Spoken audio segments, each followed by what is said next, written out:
unleashing the power of relevant radio. This is Citi 97.3.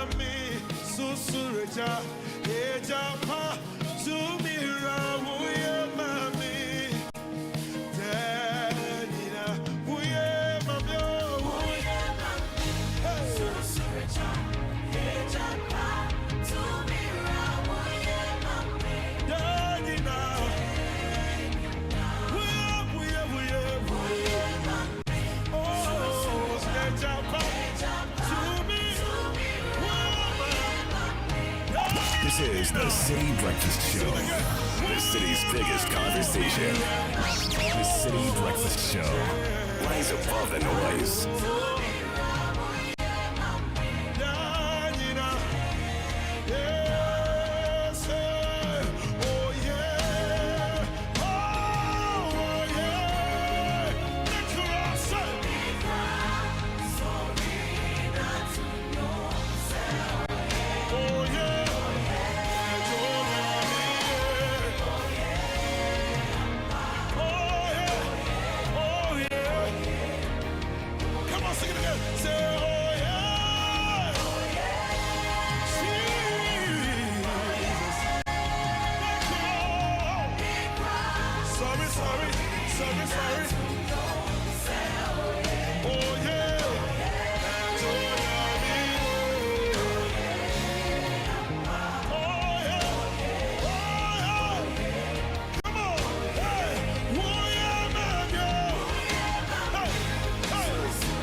(27:06) on the 26th day of June.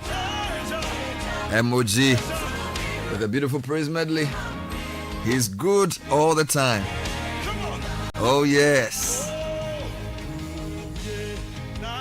For the Lord is good and his mercy endures forever. His mercy endures hard times. His mercy endures your mistakes. His mercy endures the times and the seasons of life. We'd like to start the Citi Breakfast Show on the wings of a song. Chosen a powerful one. Indeed, a group of songs. It's a medley.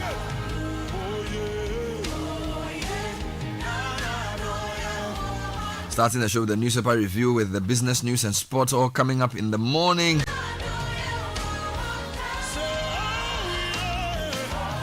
So my phone reminded me that a year ago this week, I was at the management boot camp and sat through a session by Taka Awori. And on a presentation on leadership, she gave us a number of beliefs for leaders. I'm going to pick about 3 or 4 for team leaders. It says, everyone has gifts and talents. Your job as the leader is to discover what they are. Everyone has gifts and talents. Your job as a leader is to discover who they are. The second one, it's okay to make mistakes as long as you learn from them. It's okay to make mistakes as long as you learn from them. Now, I think the third one is more powerful. Not everyone is going to be happy with me all the time. Leadership is not a popularity game.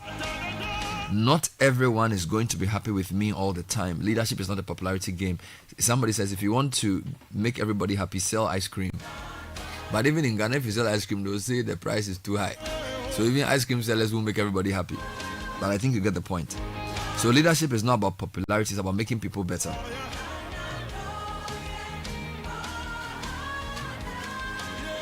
Then she says, there is always some part of the glass that is full. Look for it and focus on it. So you can choose to focus on the negative, you can choose to focus on the positive. As a leader, you need to learn to focus on the positive. So I choose to see the glass as half full. Don't say, the glass is half empty. No, it's half full. It means if we push, we'll get it fully full. So everybody has gifts and talents. Discover them as your leader. It's okay to make mistakes as long as you learn from them. Not everyone is going to be happy with me all the time. Leadership is not a popularity game, so it's okay. And there's always some part of the glass that's half full. Look for it and focus on it. All of this is part of 8 powerful beliefs for leaders that Taka Awori of Busara Africa. This is a year ago. She's actually part of this year's management bootcamp as well.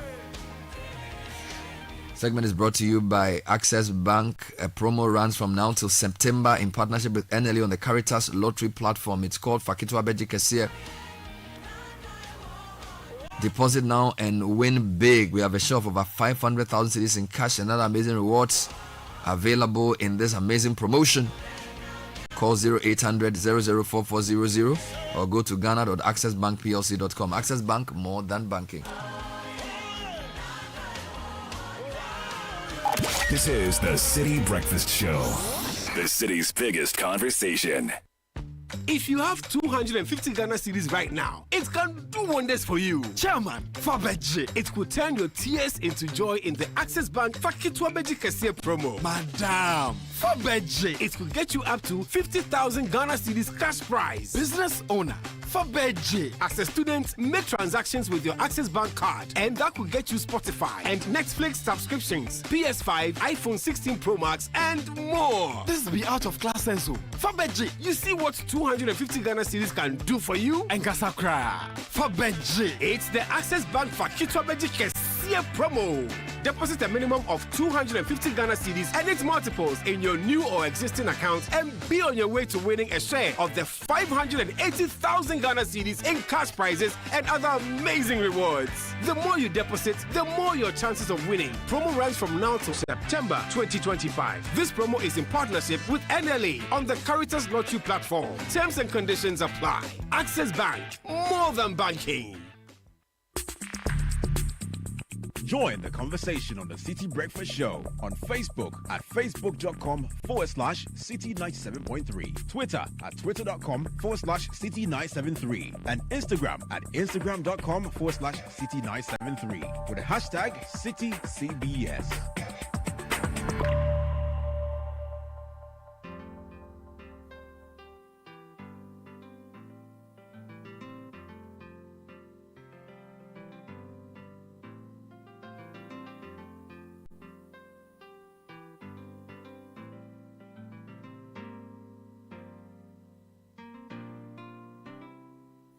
Listen as your day unfolds, challenge what the future holds, try and keep your head up to the sky. Lovers, they may cause you tears, go ahead, release your fears, stand up and be counted, don't be ashamed to cry. You gotta be bad, you gotta be bold, you gotta be wiser. You gotta be hard, you gotta be tough, you gotta be stronger. You gotta be cool, you gotta be calm, you gotta stay together. All I know, love will save the day. Herald what your mother said, read the books your father read, trying to solve the puzzles in your own sweet time. Some may have more cash than you, others take a different view.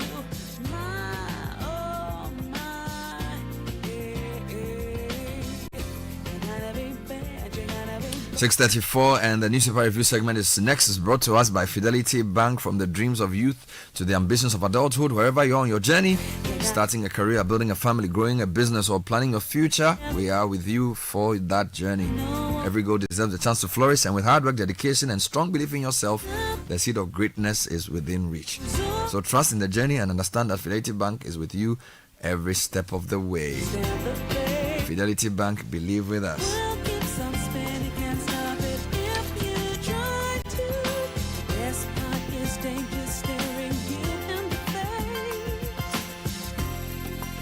Good morning to Richard Sky and the birthday man Caleb Kuda in a beautiful Is it a teal or green tie? Somewhere. This is opulence ties with the Correct. Jinyami symbol. Correct, with You 3 have points. really stepped up the game this morning. Thank you so much, Bernard. I wish to thank you, Sky, and everyone, our listeners, and Yeah, man. the family in here.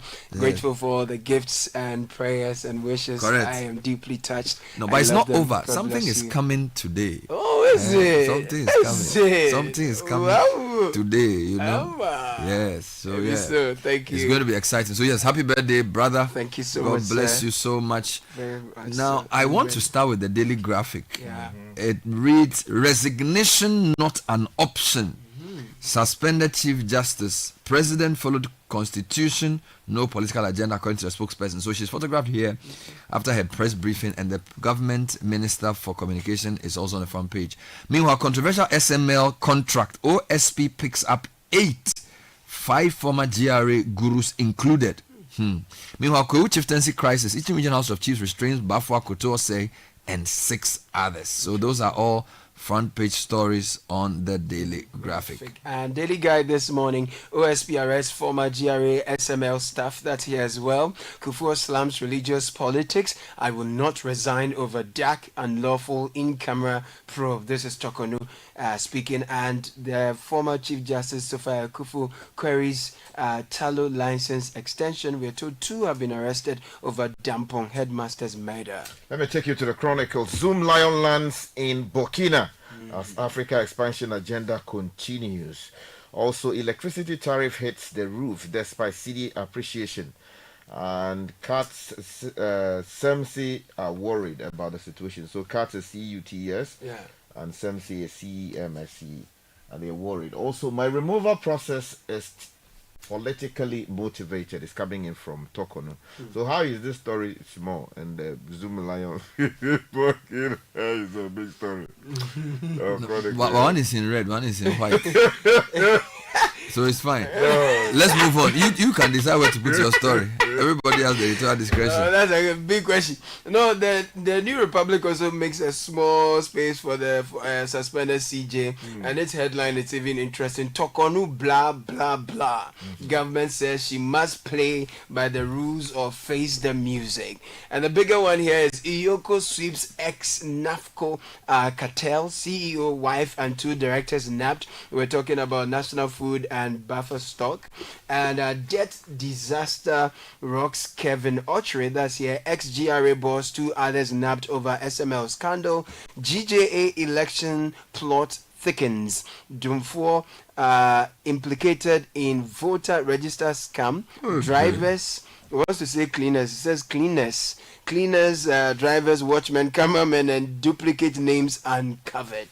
Let me take you to the business analyst. Tokonu government clash over removal process. That's the big story. Also, GJ elections, Kwabena Yeboah, Sempa Crew, Ato, and others endorse Jumfo. And some other stories here, including the one that says BOG staff dismissal. Minority condemns act, demands immediate reinstatement.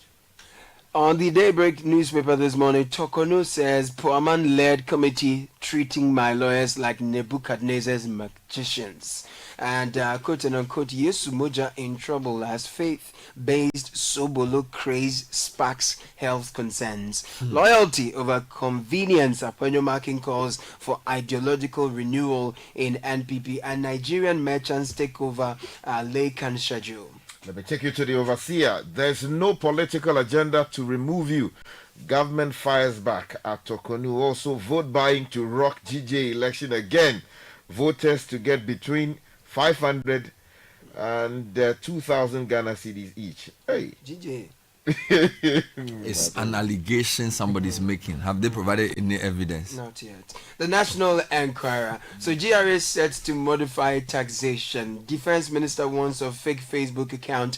Exim Bank woos Chinese investors. The Siadun Ketia chairs Ghana Ports and Harbors Authority Board. GRA SML scandal. OSP arrests more. And it has an interesting photo of the suspended Chief Justice. And the headline is "No one is intimidating you. Government rejects Tokonu's claims." Let me take you to the Hawk newspaper. Reset in ruins. Brown defies Bua, claims he's untouchable. Wow. Also, fury at G-Met headquarters. Weather workers cry foul over rot, rust, and unpaid dues. And the staff are warning of mass action over broken promises. Also, on the front page, you can't be neutral in politics. Baumiaman nukes Afenyo. And some other stories here on the front page. All right, let's go okay, let me do to the the final Daily Democrat then. The Daily Democrat says diabetes in children needs urgent action. This is according to Kobina Mintakando, the minister responsible for health.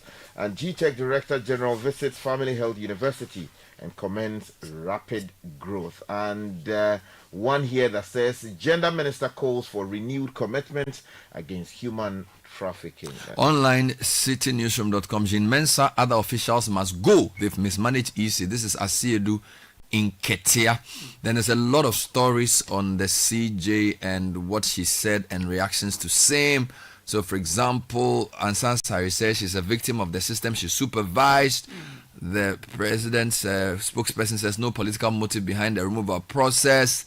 Meanwhile, she's alleging that the choice of venue and secrecy of proceedings intended to intimidate her. Meanwhile, minority is asking government, what happened to the anti-LGBTQ plus bill you promised Ghanaians? In other stories, we are told the 1st July is now a holiday, and there are other holiday changes that I will update you on as well. Meanwhile, government urged to invest in AI to boost Ghana's digital ecosystem. In fact, on the last day of our on-air series for the business festival, our guest speaks about AI, and I'm sure you'll be listening with rapt attention. Mr. AI. If you go to channel1news.com, article 146, not above human rights, Asona Badapa, former deputy AG, jumps to the defense of CJ. She says, I'm fighting injustice, not clinging to position. She also says resigning would legitimize a flawed process. All of this coming from Justice Tokono. Meanwhile, Inus Afuseni says she cannot dictate the venue for impeachment hearing. In other stories, Education Minister pushes for review of Library Act and proposes presidential libraries. Meanwhile, electricity tariffs up by 2.4%. Water remains unchanged. And then Trash demands stronger protections for detainees and mental health patients. My Joy Online is also leading with a story on the EC. Asiedun Ketia says the entire EC leadership must go. They are not fit for purpose. And also, started again. Yeah, he's been talking about that. And then loyalty alone won't cut it. Asiedun Ketia declares that competence comes first in NDC appointment. There's an interesting story here. Court finds 2 fishmongers for receiving stolen tilapia. Meanwhile, King of Iswatini promises or pushes for strong collaboration between political and traditional leadership for sustained development. Globally, Trump says US and Iran will talk next week. And Middle East war is over for now. So your man says Middle East war is over for now. Then the BBC has a very interesting article. It says when Iran's supreme leader emerges from hiding, he will find a very different nation. You know, he goes into the bunker when they are doing the bombing. Now, the story says the country that he will come and meet is different from the one he left. Meanwhile, CIA director says Iran's nuclear sites have been severely damaged. So a lot of CNN, BBC are focused on the Middle East as well. Let's start with the CJ. Okay, so I take you to the Chronicle newspaper. The big story is on page 2. All right. On the CJ, Benis Besse writing says my removal process is politically motivated. Suspended Chief Justice of Ghana, Justice Gertrude Araba Sabasaki Tokono, has publicly decried what she describes as a historic miscarriage of justice with the ongoing proceedings seeking her removal from office. Now, in a rare and emotionally charged press conference held yesterday in Accra, the Chief Justice broke her silence, alleging systematic violations of her rights and constitutional norms guiding such high-profile inquiries. Justice Tokonu, Ghana's first Chief Justice to face removal proceedings in the country's 68-year post-independent history, described the process as deeply flawed and politically motivated. There's a quote here that says the process should have been a precedent for strengthening our democracy. Instead, every step taken has broken the rules that ensure justice in our republic. Let me just note quickly, though, that under the Nkrumah administration, Chief Justice was removed from office. Now, the question is whether similar processes are used. Yeah. So it's a bit There's a reaction from the government. No one is intimidating you. Government rejects stock on news claims. This is the National Enquirer, page number 3.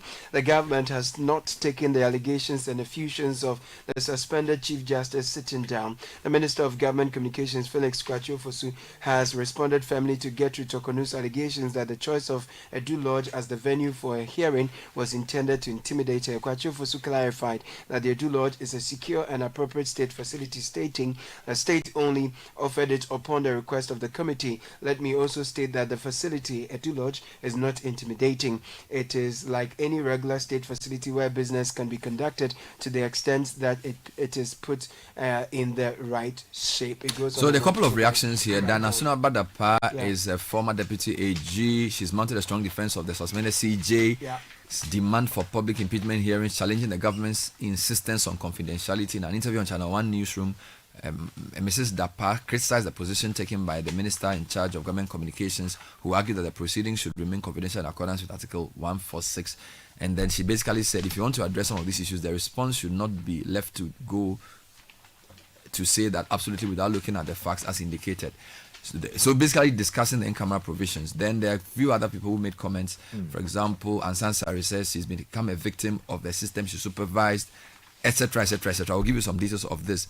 Now, still in that same neighborhood, the chairman of NDC is quoted on citinewsroom.com as saying that Jean Mensah and other officials of EC must go, that they've managed the EC. So chairman of NDC, Johnson Sidun Ketia, has called for the removal of the entire leadership of the Electoral Commission, asserting that the current leadership team is unfit to manage credible elections in Ghana. Speaking on Joy News on Wednesday, Asidun Keita criticized the Commission's handling of recent electoral matters, particularly the unresolved parliamentary election in Ablekuma North, which he described as symptomatic of a deeper institutional failure. He cited its enfranchisement of South constituency in 2020 as the beginning of what he believes has been a consistent pattern of poor performance under the leadership of EC chairperson Jean Mensah. So he argued, basically that's the argument he's making. Okay. Now take me to SML and the new OSP. No, before arrest. you do that, Bernard, still we are talking about vote. So let me take you to this story. A politician friend of mine wants me to tell you that when it is about journalists, you say evidence. But when No, that's not my point. No, it was because the way you guys were. No, that's what I'm saying. Okay. The way you guys were laughing about the issue, that's what I was saying. So let me just read the story. It's on the Overseer, page 3. Okay. Vote buying to rock GJ election again. The story says, it seems history is about to repeat itself as fresh allegations of vote buying hang over the upcoming Ghana Journalists Association election scheduled for June 30, 2025. Information reaching the overseer suggests that one of the candidates already tainted by similar accusations in 2022 elections has once again opened the money taps in a desperate bid to secure victory. Now, according to insiders, the candidate whose name dominated headlines during the last GJ elections for allegedly bribing according to insiders. So no names. It is an insinuations. Oh my goodness. So we want to see the evidence. Yes, we will not take according to deep throat sources. Yes. We want evidence. Yes. OSP arrests former GRA SML staff Jibril Abdul Razak writes for Daily Guide on page 3 that the Office of the Special Prosecutor has arrested former Commissioner General of the Ghana Revenue Authority, Reverend Dr. Amishadai Osu Amwa, and 7 other individuals, including the current and former staff of GRA, officials of Strategic Mobilization Ghana Limited, and the Public Procurement Authority. The arrest and detention is in connection with their alleged involvement in corruption and related offences relating to the award of the controversial revenue assurance contracts between GRA and SML. Now, we are told that the offices of the SML at Osu and Tema were turned upside down by operatives of the Special Prosecutor and National Security on June 9 this year. During the raids, the operatives dismantled the real-time monitoring system, including monitors, servers, computers, and other critical tech components. Quotes, they literally destroyed the entire monitoring system, which significantly impact the operations of Customs Division and the GRA, with millions expected to be lost daily if you are not monitoring the cartels. Sorry, I wanted to know, you said some people have been arrested or detained. So did they get the full names?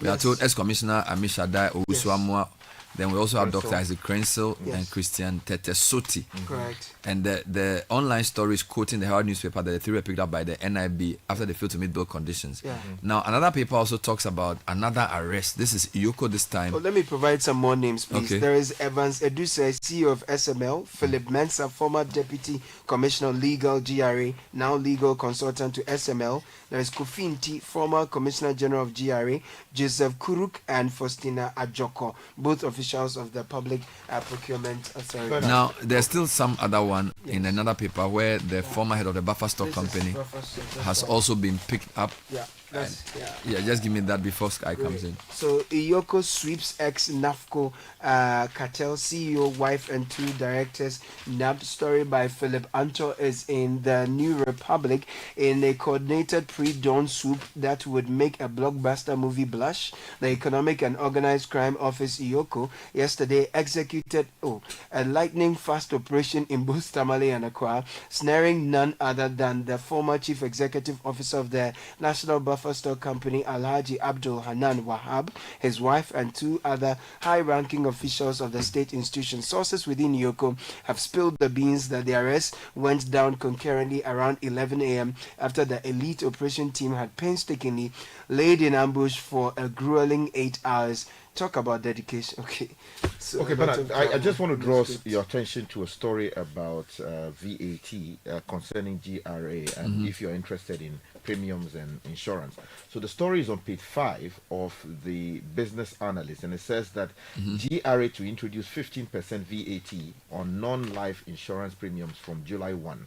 Now, the Ghana Revenue Authority, GRA, has announced that a 15% value-added tax, VAT, will be applied to non-life insurance premiums effective July 2025. Now, in a notice posted on its official social media platforms, the GRA stated that the new tax would apply to insurance policies covering property, health, and travel. Motor insurance, however, remains exempt from the new VAT policy. If you don't understand, please call Alina Chia.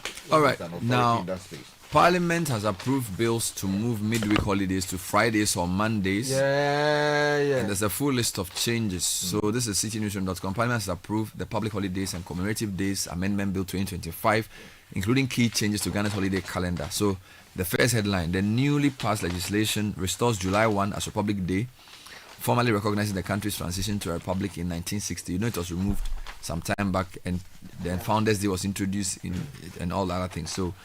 So the bill repeals August 4 as Founders Day and restates September 21 as Founders Day in honor of Nkrumah, Ghana's first president. And then it introduces a new public holiday for Muslim community known as Shak Day to be observed a day after Eid al-Fitr, intended to allow extended reflection and celebration after the Islamic festival.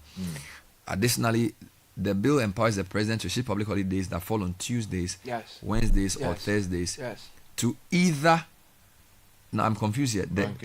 They said to either the preceding Friday or the following Monday. Now I thought if the holiday is on Tuesday, Wednesday, and Thursday, then it should be sent to the following Friday or the preceding Monday. But they've rather said the preceding Friday and following Monday. Do you understand? So Tuesday, today is Thursday. The day before, the Friday before the holiday itself.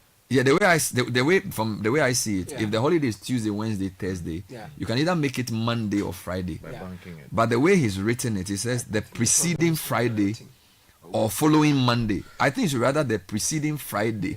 To be honest, I've not seen the preceding Monday or following Friday. That's Do you understand? That's the understanding. To be honest, I've not seen the bill. And maybe look at it for me. Because I agree with the idea of stopping Tuesdays to Thursdays. Unless Fred comes to explain it. Because, I mean, if the holiday is Thursday like today, then you can shift it to the following Friday, which is tomorrow. Solid.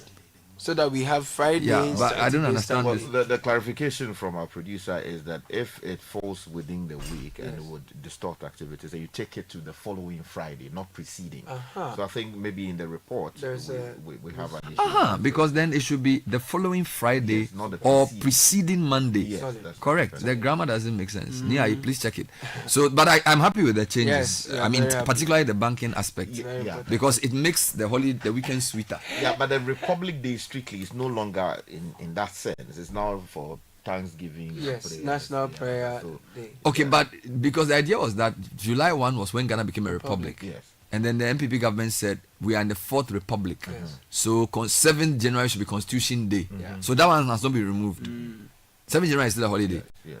But July 1 is still a holiday now. Yes. But August 4 has gone to September 21. That's right. But a lot will be happening on July But here's 1. what I wanted to say. Yeah. You know, I think our politicians should not be playing with our minds just like that. Every 4 years they change. If they have to do it, there's a cure that I have. What's the cure? You need to third majority of members of, or maybe 3/4. So they to keep be it able to forever? amend. Yes, I mean, when you lock it in like that, then you Because stop the. if another government comes, they'll come and change exactly, it. because this is the time to have done You it. know the funny thing? Yeah. Our children will even get confused. Yeah, because when I was growing up, the holidays were simple. Yeah. If somebody started class 6, 8 years ago, but now he doesn't even know what question to answer. Yeah. When is Founders Day? Is it August 4 or September 21? He doesn't know. Yeah. Entrench the individual provisions, the ones that you believe are. They should entrench it. Yes, so that you lock it in, because it would be It's a impossible good to idea. expect that a new government will come have 3/4 of a member. So you are thinking that the current government with their 2/3 should make it as an entrenched provision? Yeah, you can, yes, because So that is it what doesn't should have change done. again. Yes, But I'm happy. But if a new government comes, one day they will find a way. One day they will also change See, it. once the legal requirement is that you need 3/4 of MPs voting to 3/4 or 2/3? 3/4. I think I want to go. as 3/4 far. is a lot. It's a lot. So then you deter, people playing with it, or. But we like the banking of the holiday. Oh yeah, that one is beautiful. I've been And calling for it. and I want more holidays. Yes, Oh, no. No, I need more. Charlie, we need. If you want to work. We want a holiday, please. A lot is happening on July 1. It includes electricity tariffs going up by 2.45%. So while it's a holiday, you should expect that your bills will go up. Charlie, we want more holidays, guys. This is the City Breakfast Show. If you don't want, you can work. We want That'll be all.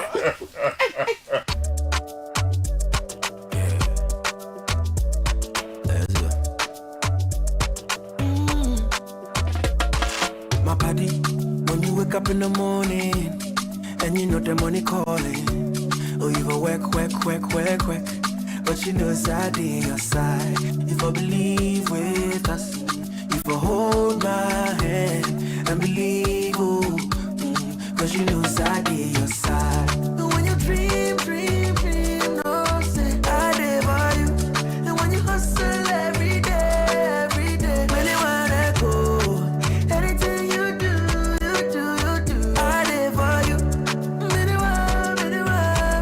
If I believe I live your side, fidelity. If I believe with us, fidelity. If I know I live your side, fidelity. Oh, jump on now. Go. Ugomi, at what time when you come back where I don't hear the sound of your car? Why you buy new car? No, I not change my car. It be the same ride. It be the fuel way I change. Way one shouts it. Ever since I started using the all-new Excellium Premium Fuel, fortified with 3-in-1 action. Oh, Joe, now my car they run like electric car. No, it's so. This is the type of fuel where they want to. Because now engine they cost. Where they want for way if I buy it, it go protect my engine. And with the small way I buy, I go drive, sir. Absolutely. It's like strapping a turbocharger to your engine and giving it a protector. And what they bust my mind, Seth, be the 3-in-1 action, no? Excellium, they prevent up to 99% of deposit. It be anti-wear, some be anti-corrosion. Won't pay when I open them. Hey, so where can I find this magical fuel? Just head over to any Total Energy service station and your car will thank you. Hey, then make a finish my gobe fast, then rush go Total Energies. My friend, but why your hand my gobe inside? I give you info. Make I feel the go too small. Go.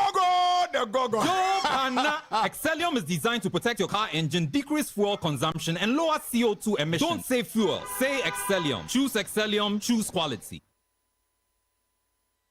This is the City Breakfast Show, the city's biggest conversation.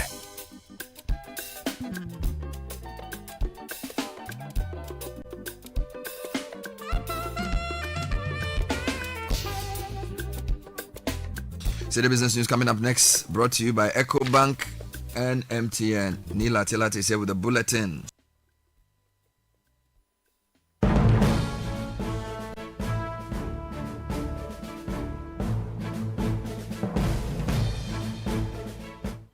Hello, good morning, and welcome to the breakfast edition of City Business News on 97.3 City FM. It's proudly brought to you by MTN, Goil, and Ecobank. Coming up, industry players demand immediate suspension of electricity tariff increase, citing improvements in economic indicators and stable exchange rate. Also, current tax system is distortion hindering business growth. That's the warning of Presidential Advisor on the Economy and former Finance Minister Seth Tekpe. Much later, government advised to prioritize AI investment to strengthen the country's digital economy. More from our final on-air series of the City Business Festival 2025.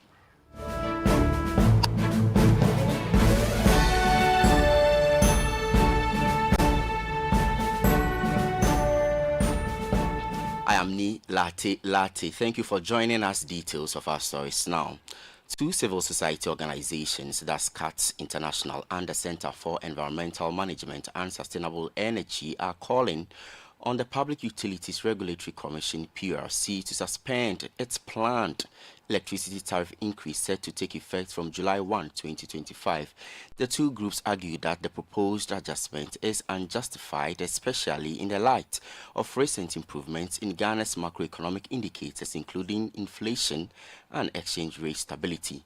They further warned that the increase could place additional financial pressure on households and businesses already grappling with high living costs.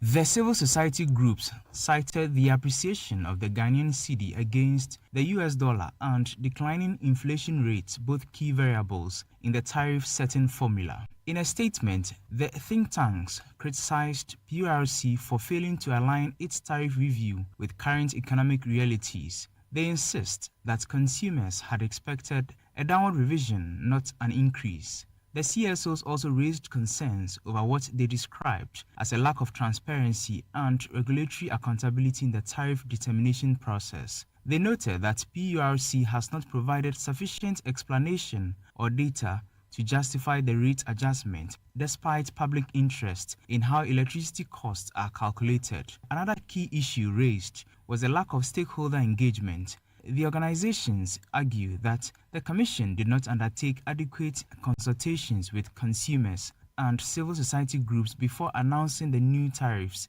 a move they say undermines public trust and violates best regulatory practices. The CSOs are urging PURC to put the planned adjustment on hold and conduct a thorough, transparent review process that reflects current economic trends.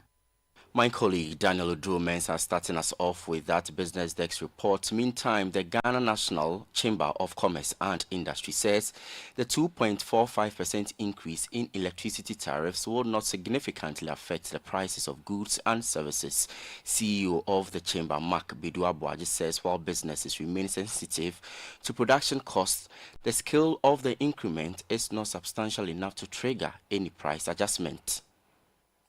What we are looking at is that subsequently, if there's an improvement, further improvement in the key variable, we expect that they will now begin to reduce the tariffs for the businesses as well.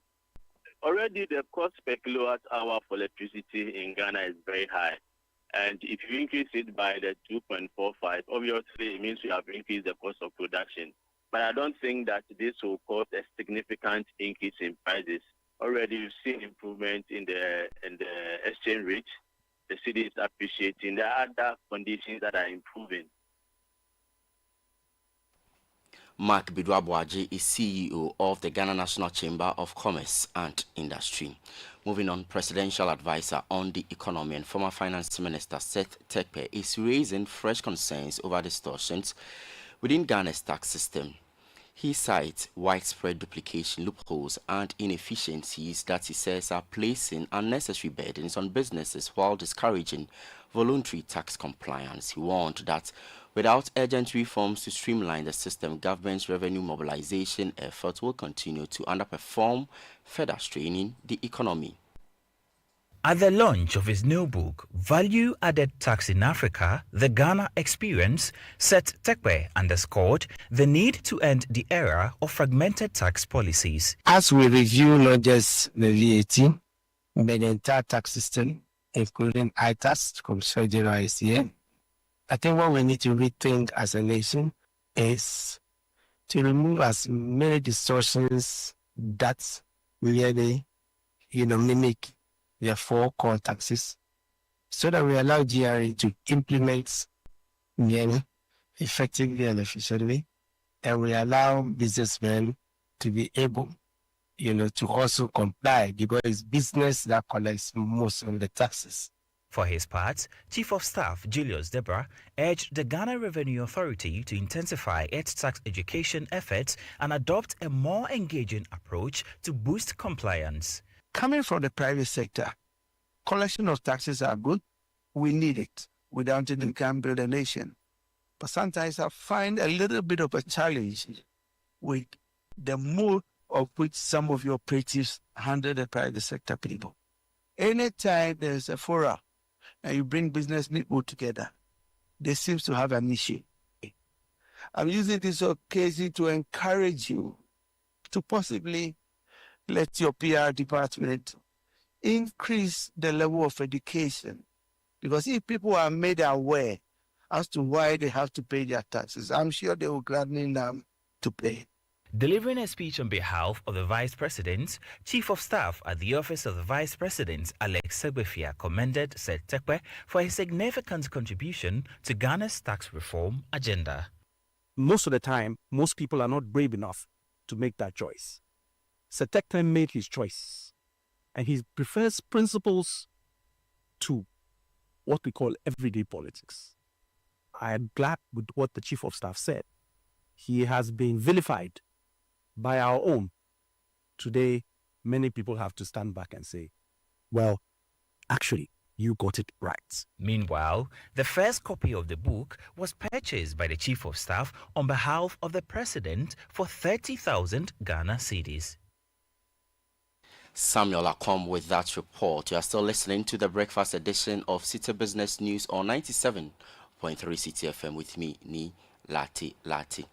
Now, government is urging African leaders to strengthen the continent's financial institutions to protect ongoing development efforts from rising global geopolitical tensions.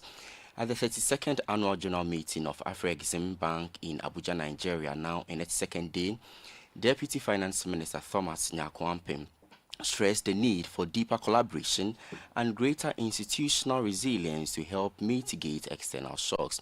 He says with mounting global uncertainties, it is crucial for African countries to adopt a unified and proactive approach to safeguarding economic stability and sustaining growth. Global financial architecture, as it stands, does not always favor the developing world.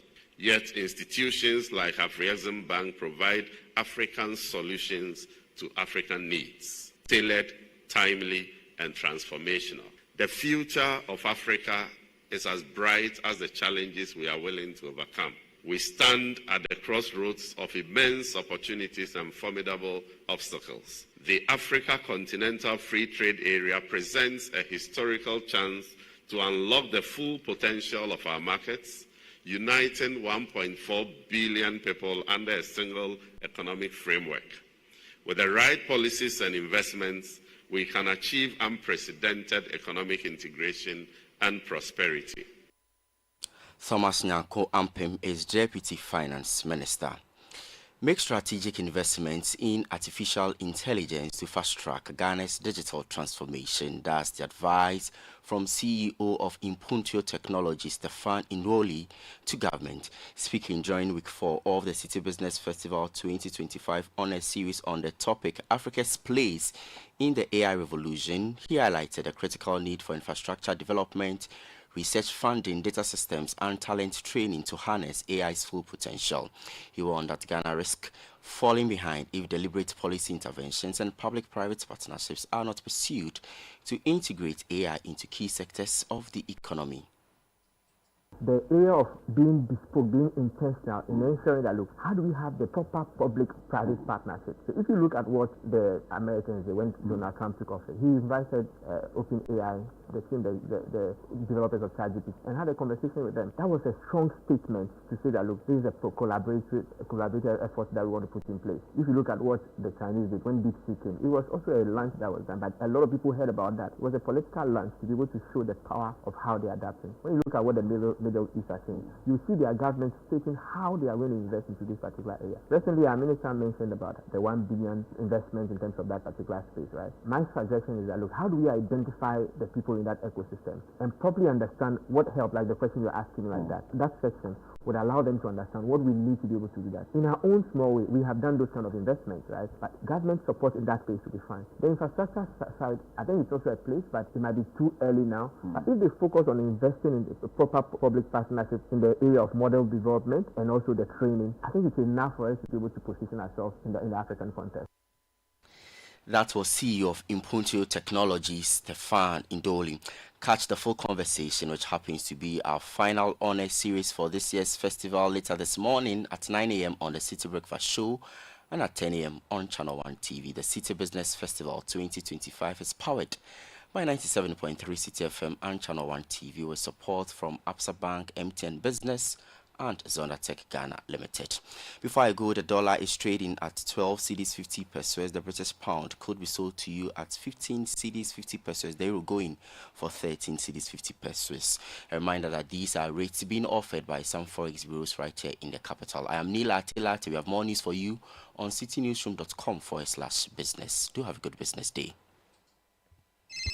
Charlie, where are you? Boss man, I'm at the bank. Really? But your car is in front of your house. Bro, my bank on my phone, Charlie. Oh, how? EcoBank, bro. With EcoBank mobile app, I can do everything, anywhere, anytime. Listen, I just checked my account balance, paid Ahmed's school fees, and sent money to my grandma at Walwale. Oh, wow. Wow. Master, just download the EcoBank mobile app from the Google Play Store or the App Store, or dial *770# and be your own bank manager. Manager. Whether to pay bills or fees, to check account statements, send money across Ghana, abroad, and more, EcoBank mobile app has got it covered. EcoBank Mobile, making everyday people live everyday lives the EcoBank way. EcoBank, the Pan-African bank. Afternoon. Oh, afternoon. Please, Momo. Deposit or withdrawal? Withdrawal. Ah, I like how you say withdrawal. How much? 500 Ghana. Why allow cash out? Yes. I feel ball number no mommy why. 0241 789. Ah, nice one. Approve. Please, the agent's name, is it Mipiska Bebre to Coin Ventures? Hey, into what body you now? She. My let I have to verify.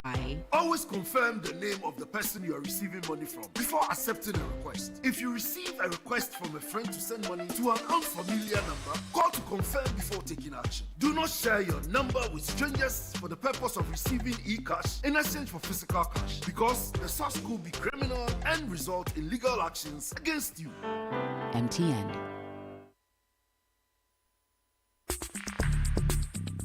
Join the conversation on the Citi Breakfast Show on Facebook at facebook.com/Citi97.3, Twitter at twitter.com/Citi973, and Instagram at instagram.com/Citi973 with the hashtag CitiCBS.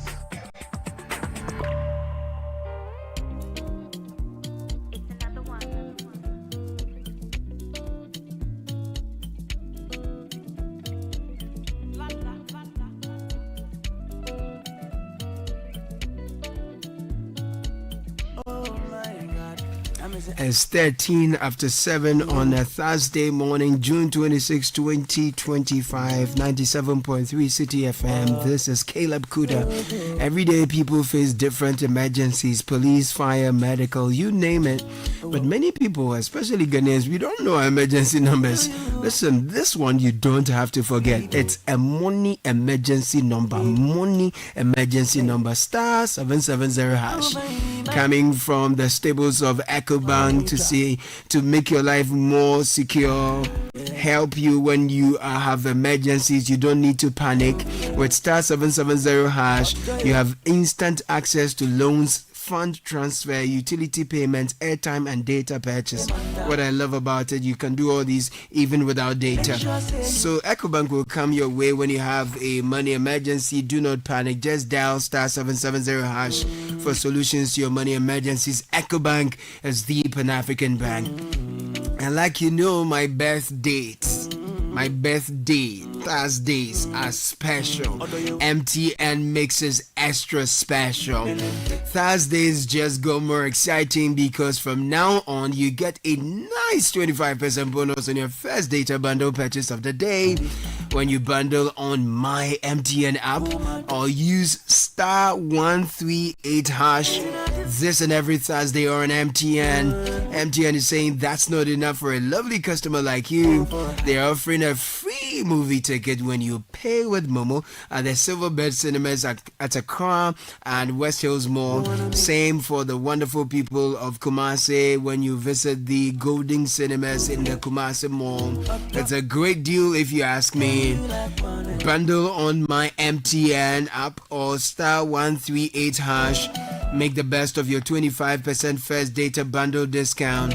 Visit the cinemas, use Momo, get your free extra movie tickets on MTN's Yellow Thursday.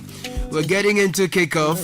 Kickoff is our sports news segment on the City Breakfast Show, proudly sponsored by Lesheho, Polytank and Shell. Okay. The Shell Don't Commit campaign is coming to you because you deserve financial peace. Life comes with financial challenges, but with Shell, you don't have to face them alone. From now to the end of this month, we've reduced our interest rates just for you. Whether with education, rent, unexpected expenses, we've got the right loan to meet your needs. Nana is waiting for your call or WhatsApp. 02700 4799 02700 4733. Let's make life easy, friends. Lesheho, let's improve life. And Polytank is the name for you if you're looking for solutions to water storage tanks. Polytank. They've been here for 30 years, still going strong, trusted by all generations. So make no mistakes, always choose Polytank for guaranteed quality. No matter the size, durability is always assured. We're available at the same price across the country at Polytank partner shops. We do not, however, request for mobile payments online, so be wary of scammers. Now listen, powerful engines are the backbone of businesses from construction to mining and delivery. They cannot afford to break down.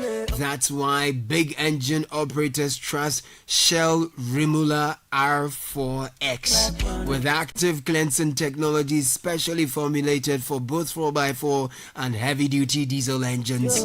It reduces engine noise, protects against wear and tear, keeps your vehicle running smoothly even on Ghana's toughest roads. With Shell Rimula R4X, you can count on long-lasting protection and peak performance no matter what the workload is. So, you and your powerful engine vehicles spend less time in the shop and more time on the road, off-road, making more money. I love the sound of that. Give your engine the care it deserves with Shell Rimula. Next time you service your 4x4, your big engine, use Shell Rimula R4X. Shell Rimula, the engine oil that works as hard as you.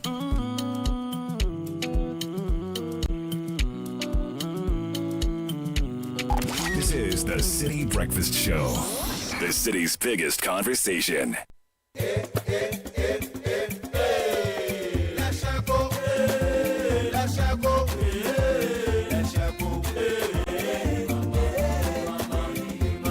If you need unique services, innovative financial solutions, we deliver on our promise, cause we are number one. Let's go, we improve your life.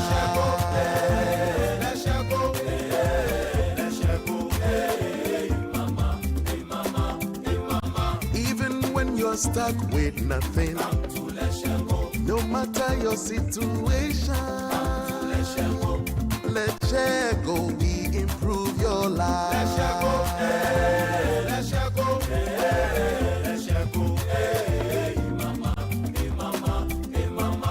Let's go, we improve your life.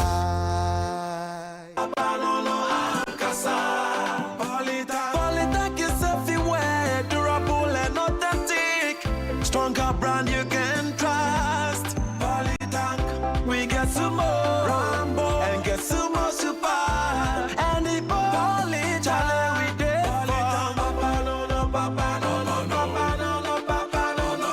Papa no no ankasa. Polytank, the original, always the best. Let me tell you about Shell Helix HX8, ECT, C3, 5W30. That sounds very complicated. Oh, let me break it down. Shell Helix is a fully synthetic motor oil mainly used in petrol engines. HX8 means high performance and extra protection oil for your car. ECT stands for emission compatible technology, meaning it's safe for the environment and keeps your catalytic converter clear so they don't get cut off due to blockage. 5W30 means better fuel efficiency for your car. Oh, so HS8 is the actual name and the rest are the added benefits. Exactly. Shell Helix HX8 ECT C3 5W30 is a fully synthetic motor oil that keeps your engine running smoother for longer. Shell Helix, designed for ultimate engine performance. Join the conversation on the City Breakfast Show on Facebook at facebook.com/City97.3, Twitter at twitter.com/City973, and Instagram at instagram.com/City973 with the hashtag CityCBS.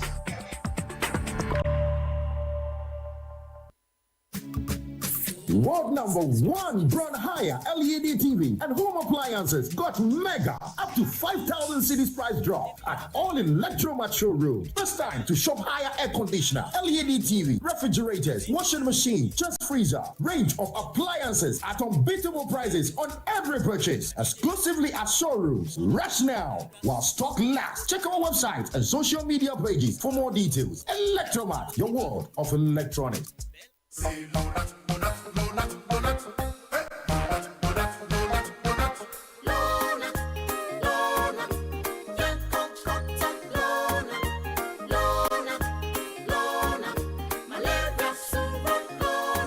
Everybody follow not sa malaria. Petri till you not now. Malaria chill. Popo. What do we need? I want you. Num lonat. Adabako. Num lonat. Adamienu. Num lonat. Adamiensa. Num lonat. No. Lonat scatter malaria.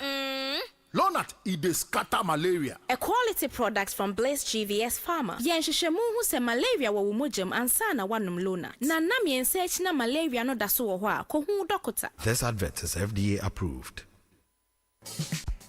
Hungry, thirsty, or just want good vibes on a budget? Pull up at Lennox Bar and Restaurant inside Atlantic Tower, Atwood City. Happy hour every Thursday and Friday, 5 to 8 p.m. Live sports on 12 big screens. And don't miss Fusion Fridays, sponsored by Glenfiddich. Live music, free Glenfiddich shots, and 10% off your bill. Call 053-885-1830 to book now. When the pain is too much, don't know what else to do. So hunam ya wuya, na wunya wunya. Rapping all, we'll take the pain away. Rapping all, Vema wuya unajai. Rapinol is what you need. Rapinol will relieve you of all aches and pain in your body. Rheumatic pain, menstrual pain, body pain, toothaches, and other feverish conditions. Rapinol is a quality product from Danex Itin Starwin PLC. If symptoms persist after 48 hours, consult a physician. Not suitable for children below 16 years old, asthmatic, and ulcer patients. This advert is FDA approved. Unleashing the power of relevant radio. This is City 97.3.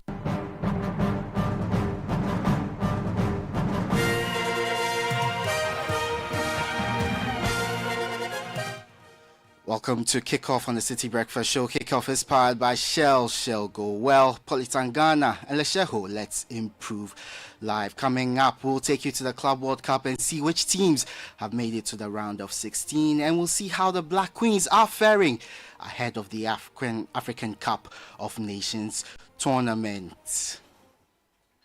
Well, straight into the bulletin, and we start with women's football.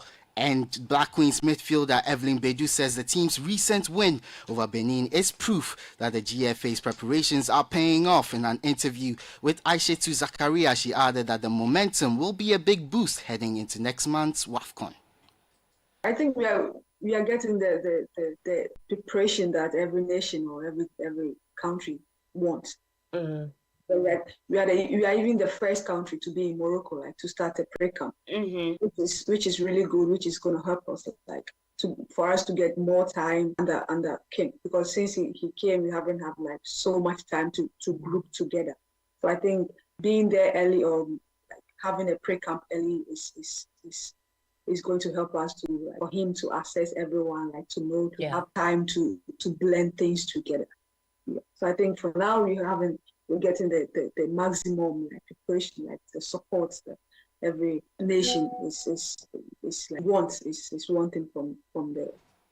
That was Black Queens player Evelyn Bedu speaking after their 4-2 win over Benin in a friendly. To boxing now, and the president of the Ghana Boxing Authority, Abraham Kote Nikwe, has resigned from his position citing personal reasons. In a press release issued early Wednesday by GBA Communications Director Mohamed Amin Lamte, Mr. Nikwe described the decision as difficult but necessary, saying it was the right step for himself and board members committed to integrity. His resignation takes effect Friday, June the 27th, following a press conference at the GBA Secretariat. Staying with boxing, the Director General of the National Sports Authority, Yaw Ampofo-Ankra, says protecting athletes must be a top priority. Speaking after the tragic death of boxer Gabriel Oluwasegun Oluwaraju following a bout in Bukum, he stressed that the stakes have never been higher when it comes to safeguarding the welfare of sportsmen and women. I cannot say that the death could have been prevented, because if you look at the reports, the boxer had a condition. Now, whether or not he should have retired 5 years earlier or 5 days earlier to the fight is up for questioning, but I feel we should just make sure we protect our athletes. Just recently I had to take an undertaking to ensure that a bout goes ahead. Once I had been assured that the boxers involved were fit, and we had engaged their managers outside the country and were waiting for the right documentation to come in to secure that. So sometimes we take decisions for the good of the sport and the athletes once we have the information that the doctors and the athletes will present to us, or the experts will present to us. That was the Director General of the National Sports Authority, Yaw Ampofo-Ankra. And to the Ghana Premier League now, a new Kumasi Asante Kotoko signing, Johnson Owusu-Opong, says he's ready to embrace the high expectations of playing for the Porcupine Warriors.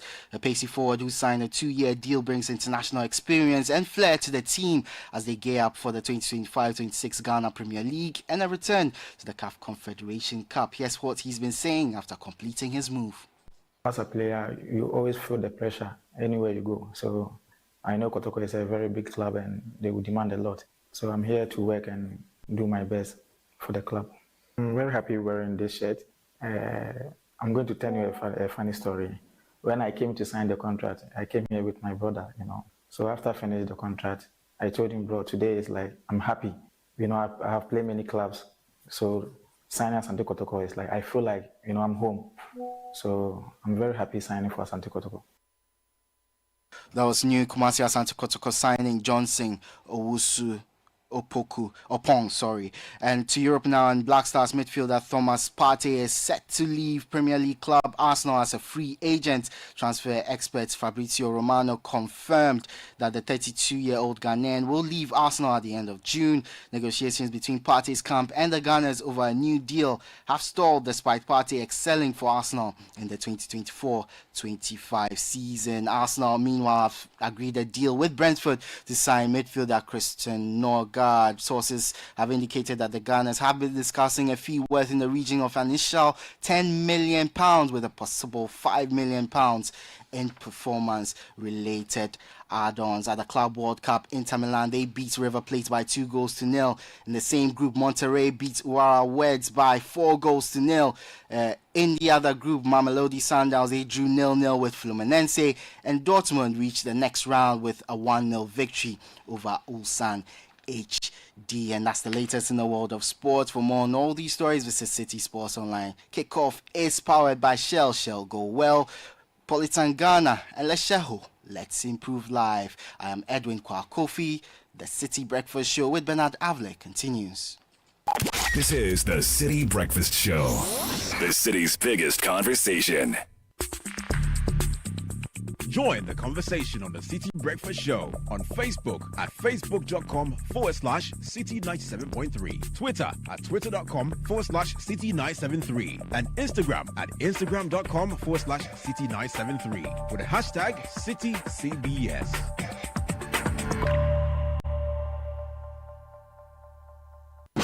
The City Breakfast Show. Rise above the noise. This is the City Breakfast Show, the city's biggest conversation.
The City Breakfast Show.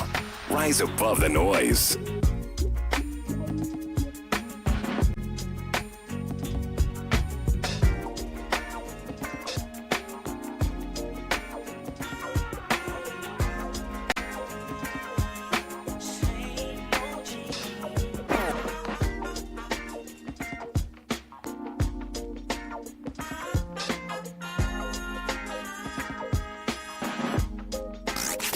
Unleashing the power of relevant radio.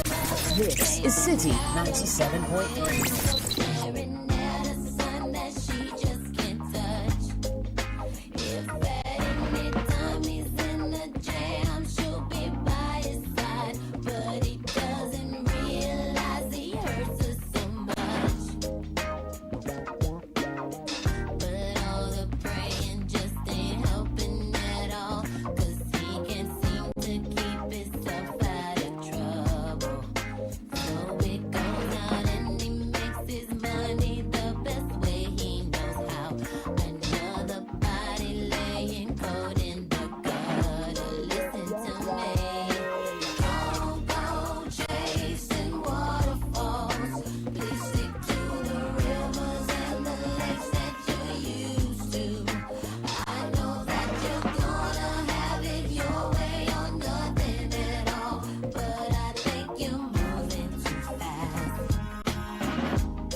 Seven 7:36 City Breakfast Show. Thursday the 26th. So many things to talk about. CJ speaks to the nation, 45 minutes, explaining her view, criticizing the process for her removal. We'll bring you some highlights.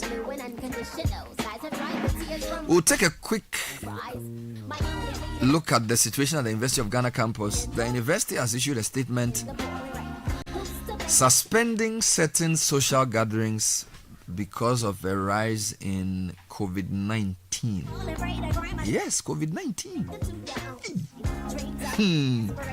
Who would have thought? And we will also bring some clarity to the New Holidays Act. All those in favor of more holidays say aye. Aye. All those against say no. No! Eyes have it. Don't worry. It's not how loud you shout. Thank you. It's how many people shout. Thank you. The eyes have it. If for nothing at all, I learned from Parliament that one person can shout loud, but if the rest say yes, the yes will have it. Seriously, I don't think productivity in Ghana has anything to do with holidays. We just have to make use of our day better. So it's not about, like, look, Japanese, they even do siesta in the course of work. They work harder than you. But I'm told when you go to certain countries, between certain hours of the day, they sleep. Yet they produce more than you do. You the whole day you are at work. And it's important because otherwise you will burn out. So you need to rest to make you more productive. Can you repeat what you just said? You need to rest to make you more productive. Tell him again. You know what? You are speaking here as a manager and a host, right? No, I'm speaking as a citizen of Ghana. So there are systems in place. To give life to that aspiration you're talking about. Yes, please. So they have a common room in some cases, or they allow that even in we have a nice garden at Pesano. You go and sleep. We have a beautiful resting area at the rooftop. Have you gone to the rooftop before? Yes, I went there. We have couches there. You have couches there. Oh, where yeah. You can sleep or where you can Caleb, were you not there during the... I was. I provide a comfortable There's bed. fresh air. There's fresh air. So this thing about Ghana, we want to work. I don't institutionalize it, bro. Properly. If we had a holiday every month, it's good. No.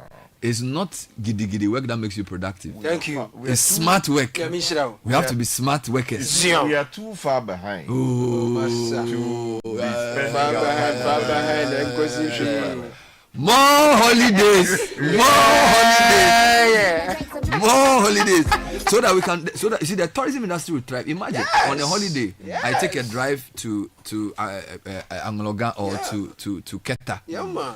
You know, and spend tourist money. Come on. Yes, on a working day, I wouldn't do that. Yeah, what stops you from going on Saturday or Sunday? No, the funerals. Why must funerals always be on because funeral is also a tourism opportunity. Yes. But what I'm saying is that holidays help the tourist sector. Because let's assume, and for me, what I like so much about what has happened is that, of course, the regional holidays will not be affected by the banking. But the idea that a holiday on Tuesday, Wednesday, or Thursday will go to a Friday or Monday is really great. So we'll travel on Thursday after work. We'll reach there in the night, sleep, wake up on Friday, chill the whole Friday, Saturday relax, leave late Sunday afternoon, come back. Charlie, we are living. We are living the life. Doing what essentially? Just emptying your bank account. Sky, yesterday I was at a program. Enjoy yourself. I was at a program. Let me tell you something. I was at a program, the management boot camp. Mm-hmm. And the resource person, what's this guy's name? Patrick Oteku. He said, he asked a question. He said, Ben, have you ever had any new idea whilst you were sitting at your desk at work? No. And I said, no. He says, if you want fresh idea, change your environment. Thank you. That's what he said. And everybody agreed. So if, for example, we move to, where do we want to even go? Yeah, there's a new place at in near Keta.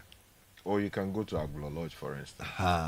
The new environment, the sea, the trees, the birds. You know, you just get fresh ideas. Oh you see Isaac Newton? Yes. He was sitting under the tree. Apple tree, yes. And then the gravity thing. Fall down. Why didn't he get it in his office? Nothing. He didn't work it as an equation. He was observing nature. And then the Lord spoke to him. So we need more holidays so we can enjoy nature. So if I'm planning for the July one, the 1st July, I bet it will happen. Yeah. But the 1st July, is it 1st or 2nd? Is it 1st July? Is it Saturday or is it what day of the week is it? Check for me. Because I think it should be Tuesday. Oh, they should make it Monday now. Is that not what they said they will do? It's on Tuesday. So on the basis of that, then it should be Monday. As in what? The holiday, the observer itself. Because according to what they've said. So the idea is not that when it falls on 1st July, you will not mark it as such. You understand? Yeah. When it falls on a weekday, you won't. So you mark it, you observe it. But the proper holiday, as in go and rest at home, no. Yeah. They shift it forward. Yes, that's what I'm saying. So let's use this as an example. 1st July is a Tuesday. Yes. So they should give us the Monday as a holiday. Well, then that comes within the presidential discretion ambit. You know, the provision says. Fred, explain the thing. Explain the thing to me. That when you cannot mark the holiday before you actually commemorate it. Yeah. So if it falls on Tuesday, you cannot move it to a Monday because the day has not been the holiday has not been commemorated.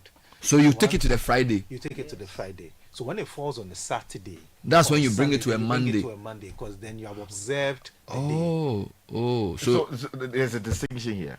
Observing the day is different from enjoying the day. Yeah. You understand what I'm saying? Then maybe Ni was right when you mentioned the preceding. No. So you have to observe the day first. So if it's a Tuesday, you observe a Tuesday as a Republic Day or National Prayer Day. Yes. But we'll go to work. We'll go to work and the holiday will move to a Friday. But if, say, the holiday falls on a Saturday or a Sunday, you observe the Saturday, the Monday is made a holiday. I get it. So the enjoyment. So it's either Friday or Monday ahead. Yes. It's never before. It's not before. Yes. Oh. So the enjoyment. So let's stay with that point. Yes. Tuesday is July 1st. It's the National Prayer Day. Are we saying that we'll do the prayer on Tuesday but have the holiday on Friday? Well, that one becomes a presidential discretion matter because but they just read it in the law now. Yeah, but the president may. Oh, he should. He may say, why, Mr. President? That's a discretion he has. We need. You see, you understand what I'm saying? You see, the holiday, is to add the days so that you can do something meaningful. Because if I don't come to work, it's useless because Wednesday I'm coming back to work. But if you give it to me on Friday. Do you know what I'm saying? Then I can add it to Saturday and do something productive for that weekend. Must we spend all the day of the 1st of July praying? Yes. So all the days you've been working, what have you achieved with it? All the days you've been working in your life, that is what has brought us. All the days. That is what has brought us. No, that is what has. That is the reason. That is what has kept us from being distracted. That is why all the days that you have worked, what has it produced? A lot. What has it produced? A lot. Tell me. That's why we are where we are. What would you rather we did instead of praying? No, it's just trying to be something. Instead of praying, what would you rather Look, we did? look. You see, at the But I'm not asking. At the debate. I actually agree with at you. the debate. Yes. Vivi, come in on you No, take your time. What is this? At the debate. Vivi, come in on you which is to say that the ants, you see them, they carry the thing small. Ultimately, they move it into their hole, and that is how they feed themselves. Yes. We may not be doing much compared to other jurisdictions. Yes. But at least we are making some progress. Oh, yes. Now, the idea should not be to get a lot more holidays to take away from the progress we are making small. No. The idea should be, yes, let's maximize, smart work. Let's do a lot more to ensure that we maximize what we achieve out of a day, a working day. Do you know that some countries are even asking for 4 days working day? Yes, some are actually practicing it. Because they have found a way of making use of their day. We see, so the problem is not the holiday. The problem is that the days you are working, you're not doing anything. We have not. That's the problem. So you see, our problem is, first of all, we have not even maximized our day. And yet you're not we resting. Want to take away from it. Have you noticed that? When you went to Oxford, most of your friends, when they say they are holiday, they actually holiday. That's true. They travel, they go to places. You in Ghana, you only go for funeral. Why? Because when they are working, they work. So when they are holiday, they holiday. You know why? No, so I'm coming. So you don't even have a proper life. No, they have their holiday better. But do you know why? Explain. Because majority of those people don't have people from the village chasing them with it. No. That is, everybody get problem. No, Bernard, you everybody see, has a problem. In these jurisdictions, people are largely individualistic. Yes. They don't care about whether an uncle's son has gone to school. So that's why when you get the holiday, you go to the village. In fact, you need a holiday more because we are communal. If I give you that Friday, you can travel to the village, then meet the people and things. Sky, you see, let's not. For me, as we develop as a society, we should be smarter. Life expectancy should go high. Yes, 64. Spending, and now we have technology. For example, this week, a lot of people met me at the fair. Yes. Bernard, I want to come and see you. Oh, then I said, you see, if you want to see me physically, yes, it's not really possible. But if you want to have my attention, you have it. Now we have virtual meeting. So let's assume I'm coming to do a program with you. Let's agree, Thursday 4 p.m. Put me on Zoom, 30 minutes. You can be more productive. The meeting is more clinical. If you leave Adenta, take a trotro, get down at a friend is saying at Tumata Station. Charlie, stress. You get it. So the issue is that we are not making the best use of our day. It's not a question of not having enough days to work. It's a question of when we are working, we are actually not working. So we need more rest so that people can think better and reduce their lifestyle diseases, have less blood pressure. Go and observe. You like nature. You the way I see you, your hair is going. If I give you a large farm, and I have wildlife, birds, rabbits. No, you eat the rabbits. Don't have rabbits. So I have birds, cats, nature, and a small water body flowing through. In a wooden house. You be more, if when you come back to work that week, you do like 10 stories. Very productive. So you see your beard is becoming white. You need holiday. So you should support us to tell the government to do more. Instead of this thing, we have to work advanced country. Now I'm reading that a lot of even these companies that overwork people, they are finding ways of getting them to rest. Google and things. Have a bed here, make them because they realize that people, their mind is tasked. People are burning out. Sky, the bed. Look, you see somebody who says it's 38. He looks like 50. Thank you. You know why? It's working too much. Do you know why? Why? Because we are not relying on modern ways of doing things. You have answered your own question. Which is not the same as saying that we need a lot more holidays to rest. We do. So Bernard, I'm saying, yes, for instance, let's say that President Mahama speaks for 1 hour. Yes. Right? This day and age, you go to newsrooms and they are using their mind to transcribe what the president is saying. They need their mind to work. That's why God gave it to us. They should use their mind. See, They should use what? They should use tech to transcribe it. No. Which can happen within a matter of 45 seconds. Yeah, but in some cases... no, hold on. Take your time. The mind was given to us to work. Because when you don't work the mind, you become something else. So you use it for more taxing, mind taxing. Like what? Assignment. So for instance, you want to deal with a more complex narrative or story. You use your mind for that. But you see, my worry is that if people start using technology to replace their thinking, then we are in a society that's dangerous. They should think. No. You can use the mind. Maybe you give a wrong example. There's not a wrong example. Because if the president speaks, why should I should listen to him with my mind? What the president has said. Yeah. Because you don't have the prepared text in front of you. You don't need to type. Okay. What the president said. You are not transcription. Exactly. Yes. But you have to use your mind. You use your mind for something more complex, something more. Like what? You want to analyze, bring history to bear on what you are talking about. But first of all, you go into the newsroom. Then you now see them, they are listening. They are transcribing. That takes them about an hour because the president spoke for an hour. Yeah. That is no useful use of your time. But the transcription, but the recorder, but now there are machines that can transcribe for you. You go to your newsroom. They still listen with their ears. This guy is okay. No, stay there. They are still transcribing, listening to what the president has said or what somebody has said. That is not speech to text. So you see, in this case, you are not maximizing your presence in the news. So they are burning out because they are using less efficient tools. Exactly. When I would do that within 45 seconds. But still use your mind to angle the story. Exactly. Still, we like I agree with that. That cannot be the only reason for burning out. Okay, I'm just giving an example. And then also work schedules that are not flexible and stuff like that. Exactly. You go to, in any event, I mean, in this day and age, why should you require that a journalist majority of the time should be in the newsroom? The journalist's work is not in the newsroom. Yes, he's out there. And the question is whether he's out there filing about 6, 7, 8 stories on a given day. Correct. Not necessarily coming into the office to now type up those stories or even cut the voices because it is able to. So you can clock in. You can clock in virtually. Exactly. We must judge him by the work he does. So that you see, so you look at it. I agree with you. But let's agree that some professions like nurses and things, they have to show up. Even teaching. Look, I'll tell you this. You came to me and you complained that somebody was doing a class and they were using digital. Oh yeah, because there are downsides to that. Now I have people who come and teach. Maybe your kids have classes teacher. So Daddy, you want the teacher to do virtual? Why? Because when the man is doing virtual, they are playing game. Yes. You see? The man must come physically. Yes. Because these boys don't do the work. They'll be doing. So we have to all be careful how we balance. Yes, it has to be. Okay. So that's why we need the holiday. So when people work. Assassinated on Saturday, buried on Sunday.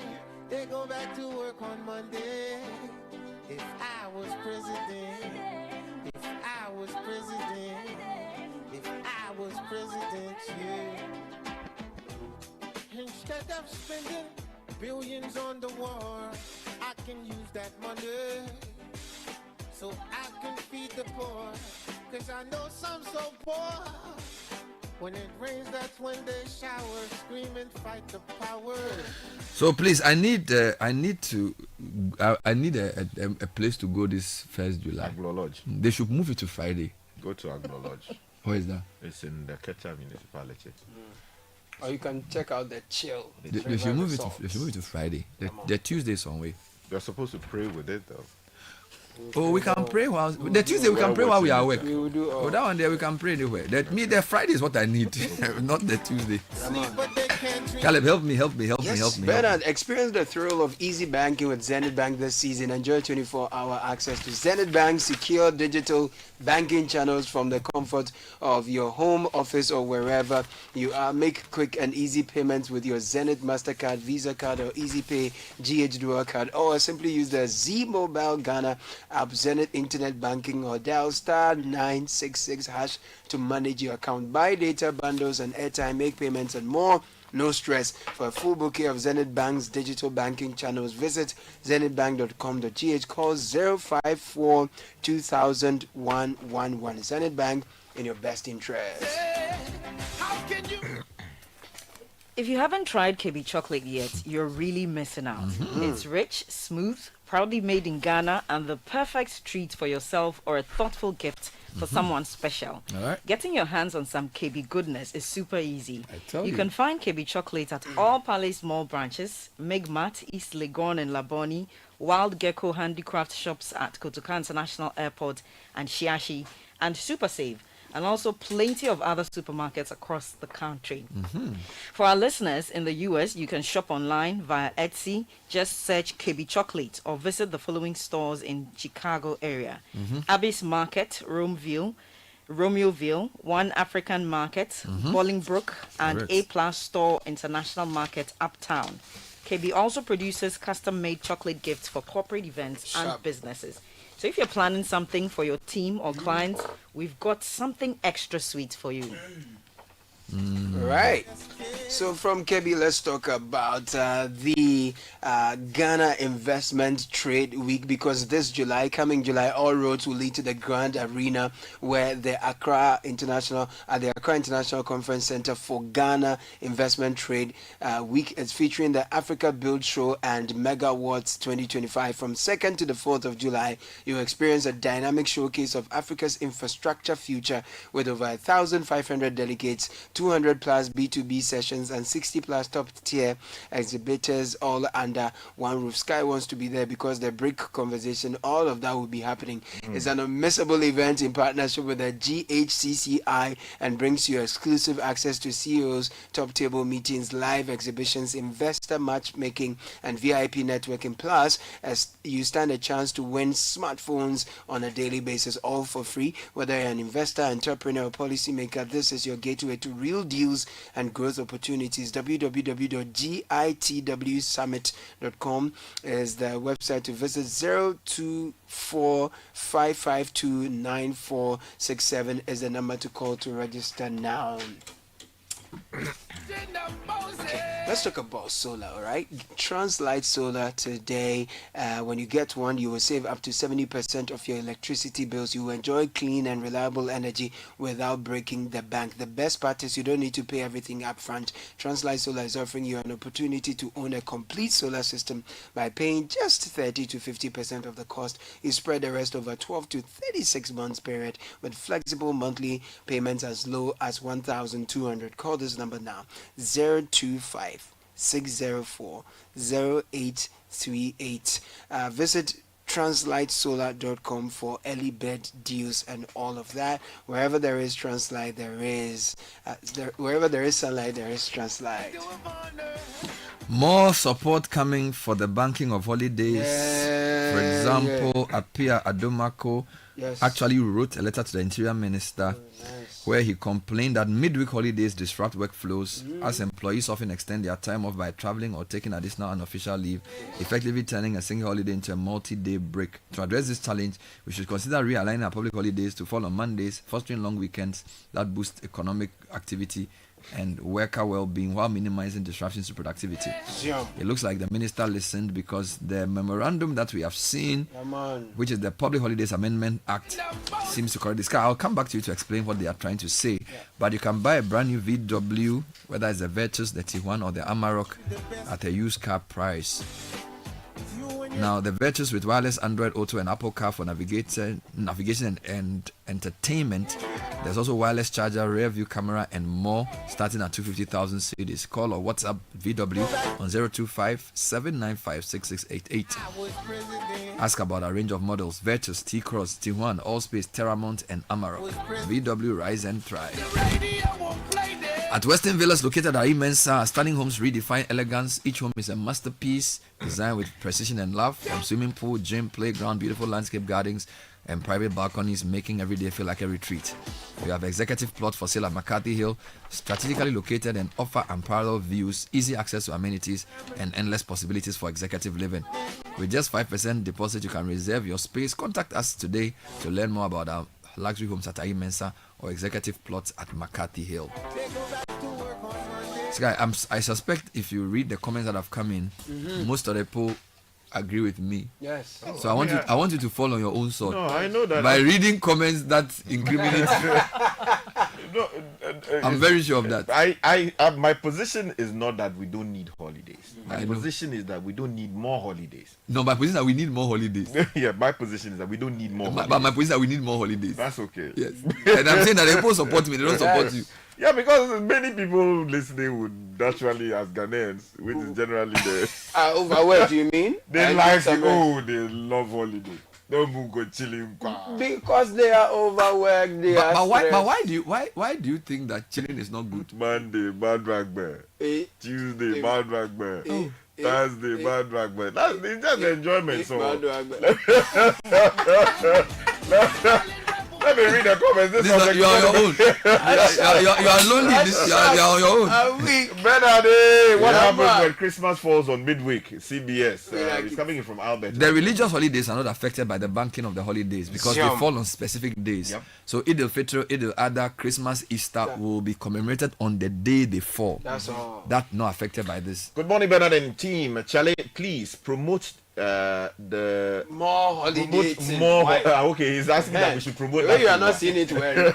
It's a cozy about and this one says, Bernard, in Rwanda there's a holiday on Monday, the 1st of July, and Friday the 4th of July. But the government has added Wednesday the 2nd and Thursday the 3rd of July. Now Ghana should try and do the same thing, because if we have 2 working holidays in the week, government should do as show now. Coming in from Benedict. Benedict. We need the holiday. For what? Let me tell you something. You know when we did the Back to Your Village Food Festival, this year it coincided with the Eid. So the second day we had more patronage. People sold more because they knew they were not going to work the next day. So it was a whole bonanza. Thank you. So businesses made money. The tourist centers make money. The beaches make money. The hotels make money. It's a very big economy. So I'm even making an economic argument for holidays. You see, before you even go there, yes, you and I did economics. Have you done the opportunity cost of not going to work on that particular day? To determine whether ultimately it was better not working and going to enjoy than actually working and forgoing the enjoyment. I think we need to do that. Even the way people came to work the next week excited. It was a good bounce. Not supported by any evidence. I don't think the holidays matter. Because if you count the number of holidays we have in this country, it's not that much, and you go and look at other countries who are doing better than us, sometimes they have the same. Say it again. No. Say it again. So you see, my argument is not just restricted to not increasing the holidays. My argument is also to the effect that we should get more from the days that we are actually working. We don't disagree. But we don't have to wait for that to have a holiday. But the tools are there, Bernard. No, you see, so we can do both. Sky, why you don't have to link your points? Because your first point is that we need to get more from the days we are working. That's good. That's fine. Everyone is happy that everyone agrees, because nobody wants to spend their whole life at work. Everyone agrees. But we need the holidays. Because of that, you shouldn't get public holidays. That one we disagree. Because I know that in Ghana we are not getting more from the days we are supposed to. Yeah, but that's not the point. That is the problem. Even if you go to parliament, they do the same thing. There's something to say, SAS. You know, we are not working efficiently. Give me some countries. Let me give you some. So Ghana has 13 holidays. So let me give you some countries and their number of holidays. China also has 13. Look at that. Right? South Korea has 14. This is a country you look up to. Yes, they have more. They work better. They have Taiwan 16. Look at that. Morocco 16. Look at that. Japan 16. Look at that. Indonesia 16. Look at that. Hong Kong 17. Look at that. Malaysia 18. Look at that. You see, all these countries have better GDP 20. 20. India 21. Look at that. Iran 26. Look at that. And the most in the world, Nepal 35. Look at that. Now you see, so then you have to reduce the argument. Evidence what is do the they name. do with their days at work? Kenya also has 13. By that is the core question you need to answer. He has provided you about 10 countries. No, it is just, he's just throwing that into the argument. But the point you are making, making, you have to contextualize it. But no, what is the average? What does the average Japanese do when he goes to work? You are worrying yourself. Or what do they do when they go to their parliament? We, the people of Ghana, we say we like the holiday. So I don't know. You say if they vote, you even get 1%. They say we want the holiday. The majority is not always right. But in this case, we don't care. Sky, work-life balance is very important. The minority will have their say and we'll have our way.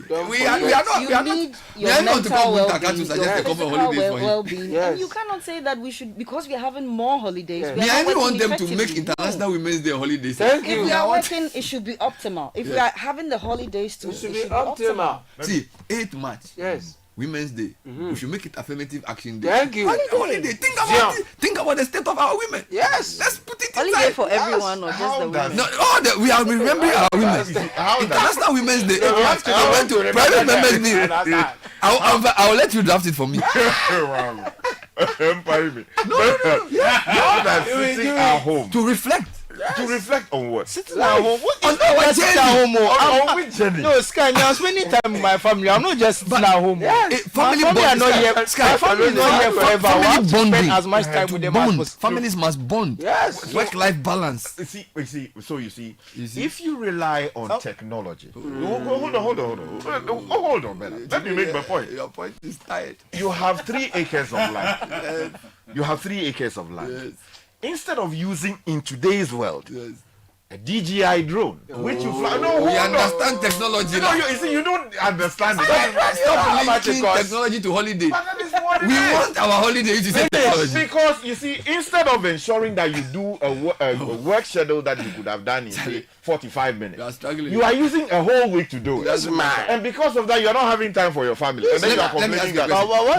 Do you use more technology than Taiwan? Shock. Taiwan has 18 holidays. Don't they use more technology than you? Because you see, they are using it properly and they are using it to optimize that which they do in the office. You are not using it. Yeah, in fact. Common Kotoka. We have introduced what do you call it? Paperless or e-gate. Yeah, go there and check what is happening. and ask yourself whether in this day and age we still require those numbers of people parading themselves when you're coming in. We don't disagree. We agree, but we still want the holiday. But the holidays have nothing to do with that. You know what? Let's also finish this second. You can talk for 10,000 hours. The holiday, we want more. Thank you. We don't care what. Finish. You can go back to Oxford and work. Yes. We don't have any problem. At all. Master, give me tech and social media. Brought to you by Telecel and First Bank. First Bank says, as for their account holders who have gone on holiday, they want them to come back. Correct. This one, they don't need more holidays from you. So if you are holidaying, come back to the gold standard of banking once again. Reactivate your dormant account at First Bank. Kindly visit our website and our socials. We have a link in our bio. Click it and you're good to go. You can also pay us a visit in any of our branches. We'll be more than happy to receive you. Please call us 0596 921 921. Shoot us an email, firstsolutions@firstbankgroup.com. First Bank, you first. Mr. Graham, you've already done well by providing that evidence. Yes. Tell me what's trending. Yeah, I like holidays. I even add that some of us who like to go out, go to bars and pubs. The holiday is an extra day for us to go apart from the Friday and Saturday. So we are promoting business. We can recover and come and work for one day. We are promoting nights. We are getting an extra day of money. Find the holiday trend for me. I'm sure. I hope that one. You see that one. There's no a keyword because everyone is just saying we are happy. We are just happy. There's no a keyword. But thank you, President Mahama. We salute you. The main thing that trends, of course, is Madam Chief Justice. So she had a press conference and the government responded. So there were, allegations made. Well, she made some allegations against the government and how they are handling the process. The government also came to respond. So that's in the trends. People are giving their opinions. So a very interesting one. I'm sure Sky and Madam Forcing will deal with that one later. That one is beyond me. I'll leave it for them. So Ghanaian midfielder Thomas Partey is in the trends. So we are hearing that Arsenal will not renew his contract. And we are hearing that Christian Norgard of Brentford is being signed to complement their midfield. What an insult. That old 31-year-old Ofunga. Oh, they said that Partey is not signed in, so they have Partey is one of the highest paid Arsenal players. Yeah, he's high, and I believe they want to reduce his wages. There's a lot of work in the midfield. Don't mind them. They said they don't. They won't. I guess they are feeling that they want to play less. Charlie, Saudi money did there. And now the Saudi teams are proving that they can compete because even in the world, they do well. So you should go to Saudi, Charlie. You see your friend, call him that you should go to Saudi. You have to talk to Samuel. Charlie, from Ashaiman to Saudi, the money you make, you can even build a stadium in Ashaiman. I know, right? You can even buy the team that bought him. The Temayu that he came from. Charlie, come and buy them. I think he should go. He should go. Because we need the money to develop our country. I agree with Trickle down economics. All of us will benefit. Some personal glory. He has proved everything. He's won the league with Atletico Madrid. As now he's done well. He will be a great player for long. He will go to the World Cup as well. You should just go to. Yeah, so we're hearing that party they weren't extended. There seems to be some issues in it. Maybe probably once usually when players get into their 30s, they don't want to offer you multiple year contracts, and they want to offer you 1 year and the option to extend for 1 year. He might want a 2 or 3 year contract, wage demands, all sorts of things. Usually when a player is older, these are the things that tend to happen. So I believe that's the issue. So correct. I believe with Norgard, they believe they can pay him less and he can come in as a backup. Remember, Jorginho is also leaving. So it's looking like Norgard will replace Jorginho and Zubimendi will replace Partey. Have they bought Zubimendi? Oh, they are saying they are buying him. They've been buying him for a while. Arsenal buying process is like 4 weeks. Oh, I'm telling you, they are worrying us. So Bill Gates is also in the trend. So here and President Mahama had a meeting. So it will be interesting to see what comes of that meeting. But that's in the trends, of course, because people are seeing Bill Gates and Mahama. It's more vaccine related than technology related. We all know Bill Gates is now into health a lot. There's a Gavi program. Yeah, so something to do with healthcare. But people are hoping that some tech stuff will come out of it. Once they see Bill Gates, they want to see tech. It's funny, but it's more Gavi and vaccine. Well, he's pivoted to health now. I don't believe he's involved Microsoft day to day as much and that kind of stuff anymore. Yes. So a little bit of tech news here. So Meta fends off authors' US copyright lawsuit over AI. So as you know, a lot of these people with their AI, they train their data on people's, they train their AIs on people's data writing and that kind of stuff. So a group of authors argued that Meta had used their books without permission, but the authors had not presented enough evidence. So AI have gotten away with it. So the authors claim that AI using their books to train their data would dilute the writing market and cost them money. And it was illegal under US copyright law, but the judge ruled against the authors, and it looks like Meta has won this round. So if you are writing your book, I think you need to be very careful about where it goes and that kind of stuff. So I think we just need to find the right balance, because at the end of the day, the AI needs data like that to be able to train, the large language models to do what they have to do, which people need to actually advance economies, right? But the creative writers also do need the market out there to earn something out of what they are doing. So that right balance would have to be struck. It would seem that currently we are not finding it, and it's not helpful because public policy interests and related matters are in play. All right, that was second show me that trends. Since 1894, we've witnessed the evolution of a brand and proudly partnered with its people on the path to prosperity. From the ink-stained ledgers of the past to the lightning-fast transactions of today, First Bank has consistently adapted, embracing innovation while cherishing the legacy of our heritage and making giant strides across the globe. It's not just about banking, it's about enabling your success generation after generation. Our legacy defined the past, shaped the present, and in 2094, we will still be fostering financial security and stability for future generations. We are helping to create a future where the possibilities are infinite, the opportunities borderless, and where the world looks up to Africa. Let's awaken the giant in you. You first. First Bank. There is small money, there is big money, and there is too much money. Telecel Too Much Money promo is here. Dial *500# to opt in. In the Telecel Too Much Money promo, you can win 100 Ghana cedis cash in the daily draws, 20,000 Ghana cedis in the weekly draws, and 1.2 million Ghana cedis in the grand draw. That's 1.2 million Ghana cedis. Simply reload airtime to earn points to stand a chance to win. Dial *500# or visit the Telecel Play app to opt in now for the Telecel Too Much Money promo. Terms and conditions apply. Telecel, connecting energies. This promo is regulated by the NLA on the Caritas Lottery platform. Join the conversation on the City Breakfast Show on Facebook at facebook.com/City97.3, Twitter at twitter.com/City973, and Instagram at instagram.com/City973 with the hashtag CityCBS. There's no price like the ShopRite price. That's why we are committed to bringing you lower prices on all the essentials you need. Like 750 ml Right brand dishwash liquid for only 34 cedis, 99 pence worth, and any 250 ml Renew antiperspirant roll-on for just 34 cedis, 99 pence worth. Never pay more than the ShopRite price. Prices valid until 6th July. Only at ShopRite.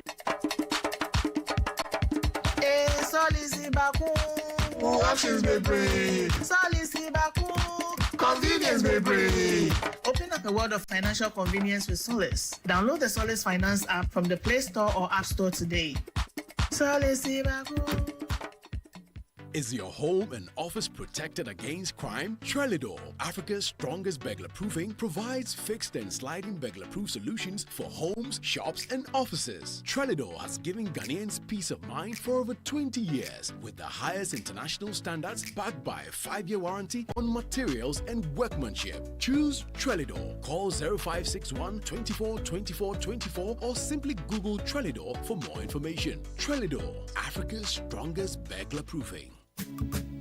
World #1 Broad Hire LED TV and home appliances got mega up to 5,000 cedis price drop at all Electromat showrooms. First time to shop higher air conditioner, LED TV, refrigerators, washing machine, chest freezer, range of appliances at unbeatable prices on every purchase. Exclusively at showrooms. Rush now while stock lasts. Check our website and social media pages for more details. Electromat, your world of electronics.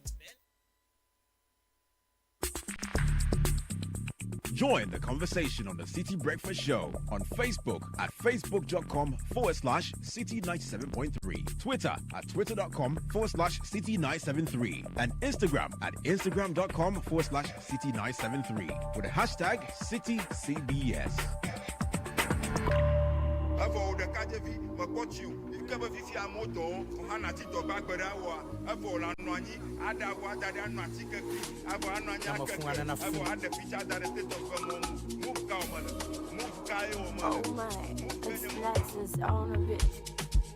Guinea, ice.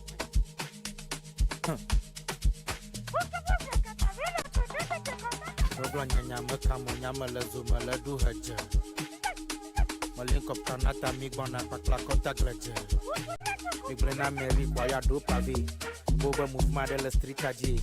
Na for the kale yama yabole. Glodwe mile viku kamo amo plain. Haja. Timananga kota glaje.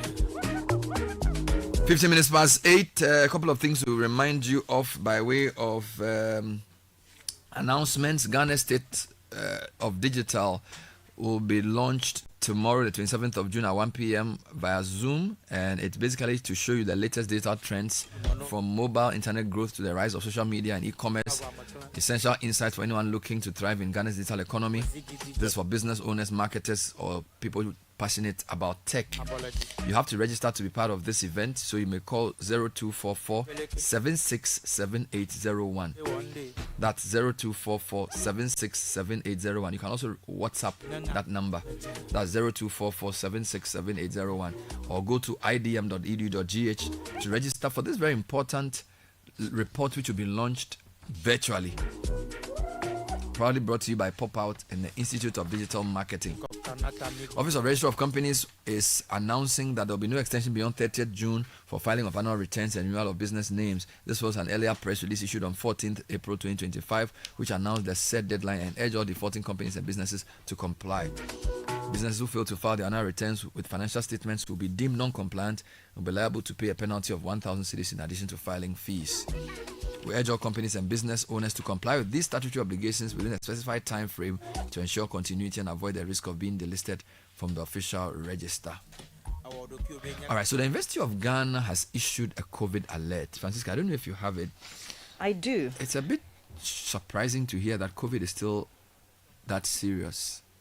What are they saying? So this is a notice from the University of Ghana titled Restriction on Social Gatherings Due to Resurgence of COVID-19 on University of Ghana campus. Wow. The Office of Student Affairs would like to inform all student bodies that due to the resurgence of COVID-19 cases on University of Ghana campus, it has become necessary to suspend all social gatherings with immediate effect. GRASAG, SRC, JCR, departmental and school associations' week celebration or activities are therefore suspended until further notice. These measures have become necessary to safeguard the health and well-being of the university campus. Your cooperation is greatly appreciated. And this is signed by Professor Rosina Tremanting, the Dean of Student Affairs. We'll be speaking to her shortly on this issue. I didn't know that COVID was even a thing these days. So to suddenly hear that not only is it rising, but has necessitated a ban on certain kinds of social gatherings. Or is it a full ban on social gatherings? I will confirm that shortly. It's pretty surprising. I didn't know COVID was still an item in our public health discourse. And why the University of Ghana has become why the university has found it necessary to issue this statement is pretty serious. You know, about 3 days ago, they issued a statement and also talked about confirming and verifying some cases of COVID. Wow. Yes, I have that here. Maybe it will be good to read that. So that as gives well. some context. Yes. So this is dated 23rd June 2025 and headlined University of Ghana Health Services Directorate Notice of COVID-19 Resurgence. The Health Services Directorate would like to inform the university community of a recent resurgence in COVID-19 cases, with a few suspected and confirmed cases reported in our immediate vicinity. In light of this development, all staff, students, and visitors are strongly advised to remain vigilant and strictly adhere to the following recommended preventive measures to reduce the risk of infection and community spread. So 1, wear face masks properly, especially in enclosed or crowded spaces. Wash hands frequently with soap and running water, or use alcohol-based hand sanitizers. Maintain physical distancing of at least 1 meter where possible. Avoid large gatherings unless absolutely necessary. Ensure good ventilation in offices, lecture halls, and meeting rooms. Stay at home if you experience any flu-like symptoms and seek prompt medical attention. The Health Services Directorate has reactivated its COVID-19 response protocols, including screening and triage measures at health facilities. We are also monitoring the situation closely and will provide regular updates. So this was the first statement, and the second notice is the one that is suspending the gatherings. And let me just fortify that with what's happening elsewhere, so that we actually keep track of what's going on. So if you go to DW's website, Deutsche Welle, so they have a story that says need for vigilance amid new Nimbus COVID variant. Nimbus, yes. So the story is published on their website. The date is the 25th day of June 2025, and it says a new Omicron subvariant has caused infections and deaths in South and Southeast Asia. Europe may see a spike after population immunity fell over the winter. It goes on to say that what you need to know. It provides the details of what you need to know. European health authorities are warning there may be an increase in COVID-19 infections in the coming months amid the spread of the new Omicron variant, and it is actually called Nimbus. There are some numbers to it. We have what feels like a fairly standard suit of recommendations that are being repeated. Ajibola Omokanye, an ECDC respiratory viruses expert, told the DW television. But we remain watchful.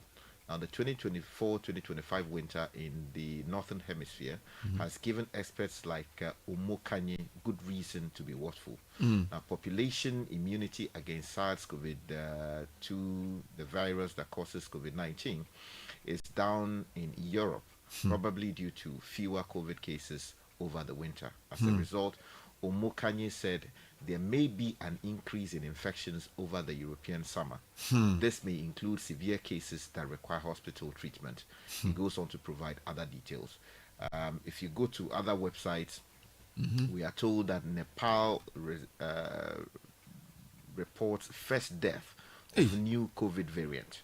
So this story, it says Nepal has reported its first death due to the Omicron sub-variants of COVID-19 as the virus continues to spread in the country, posing a renewed health risk, local media reported on Wednesday. Now, this is the first COVID death in the South Asian nation in over 2 years.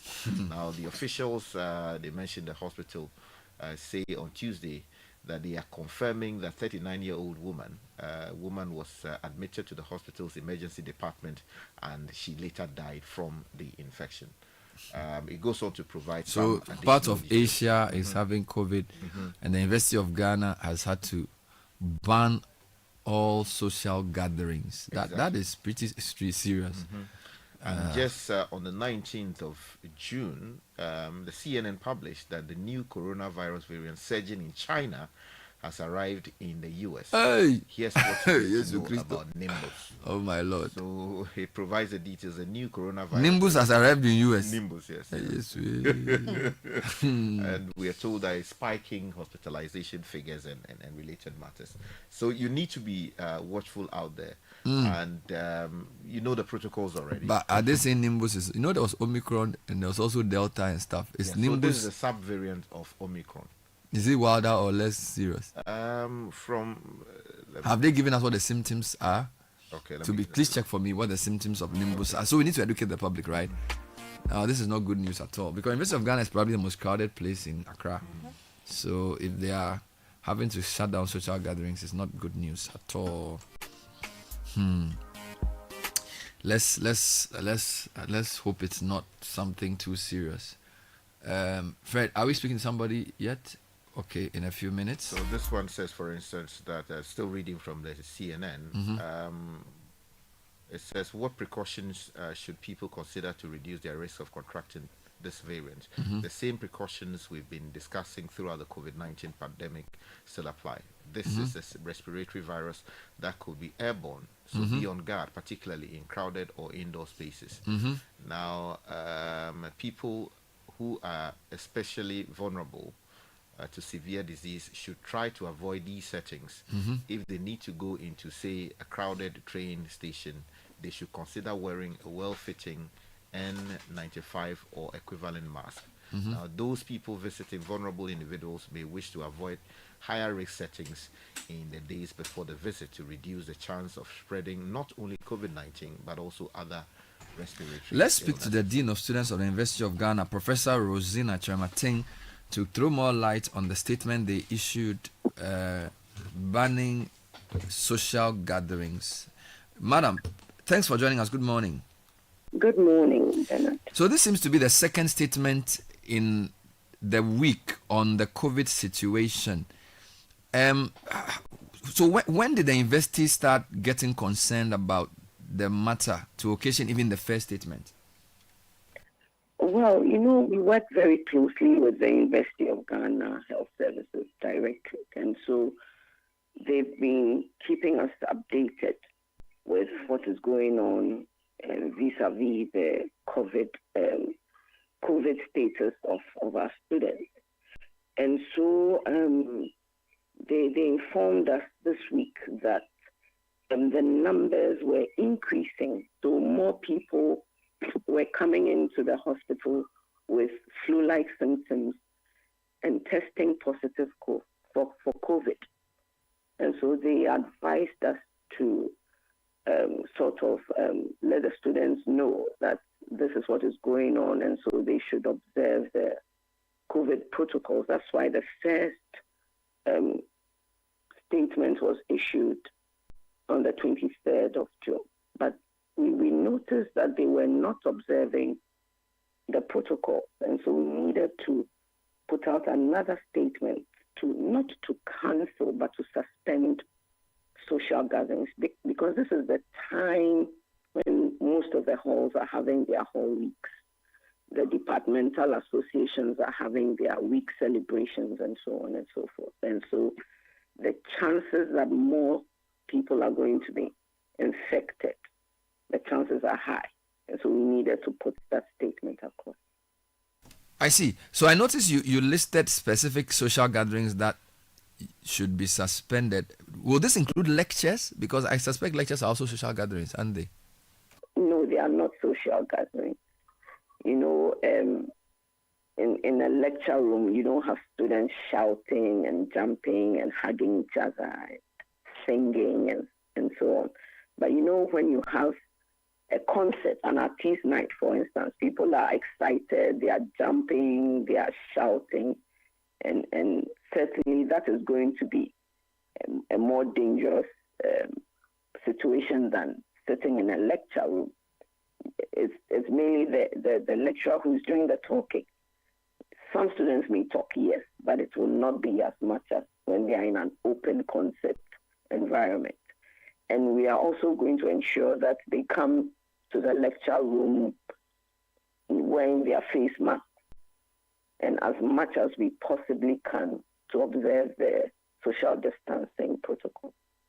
I see. So what about things like church services on campus? Will they be considered risky social gatherings or treated like lectures? Well, I think we are going to look at that. You know, we're going to have a meeting and look at that. I see. But are you making available some of these things like the face mask? I know, of course, students can get their own face mask, but during the heat of COVID, because if somebody is not responsible, it affects all of us.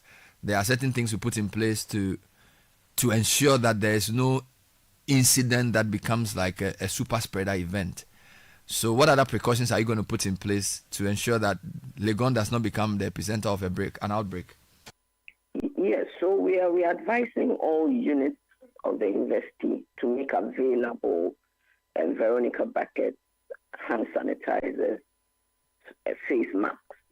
So, for instance, if somebody comes to my office and is not in a face mask, we have face masks that will insist they wear before they come in. So all units are being advised to do that. So I really can I appreciate how Legon is being proactive here in I'm talking about investing in warning his students, but it seems like you are the only institution in the country concerned about this. Is it that we have found more in Legon than elsewhere? Because I haven't heard any other person say anything about COVID until the university put out a statement a couple of days ago. Yeah, but we shouldn't wait for somebody else to do it before we do it.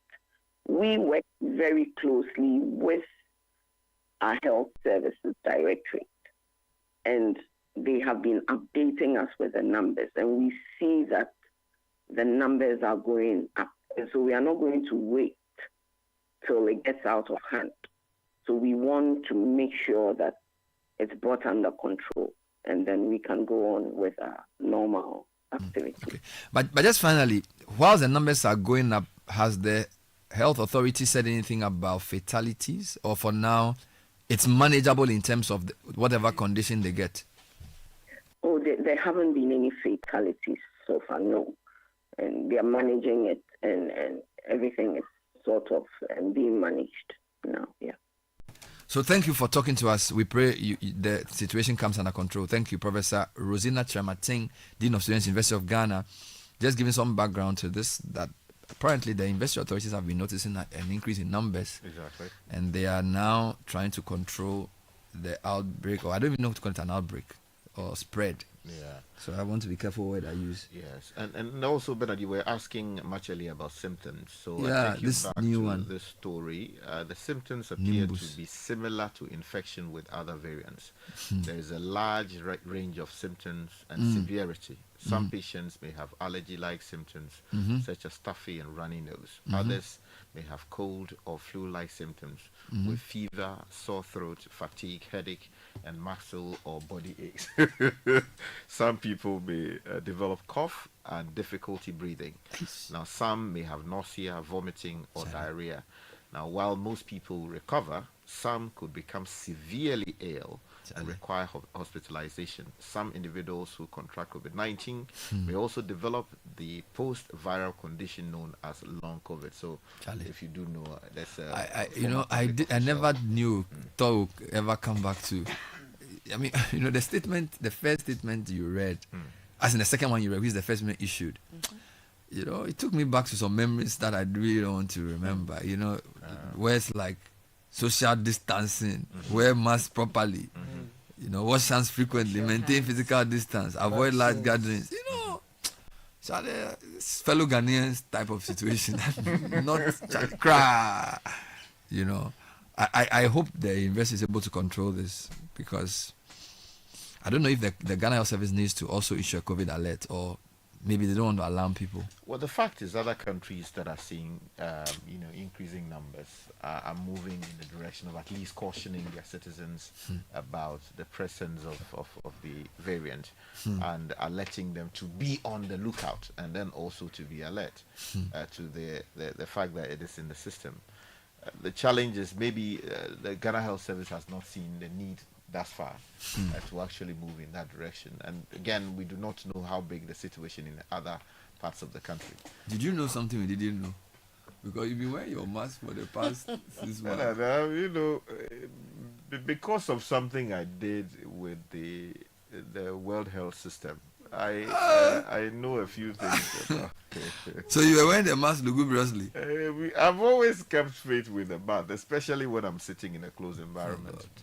So you are used to breathing through a mask. It's so terrible for me. I know, right? I don't like it. Yeah. I won't go to Lagos. I should just stay there. No, I mean, you see, the thing is that your body may be receptive to it in a truly, you know, non-confrontational way. But some other people have all kinds of things that can actually. But I think now the hospitals know what to do. So it's not as fatal. Yes. So we just want to avoid large numbers of people getting it. But I don't think COVID has become a problem that we don't know how to solve. The problem with it is that if the hospital system is overrun, then it creates the mass casualties that we see. Yeah, because now we understand how to manage it. The question is whether, if we have thousands upon thousands of people running in on, say, Kolebu, for instance, the emergency ward, with COVID conditions, what would that do to the health system, and how would that impact treatment of other conditions at the hospital?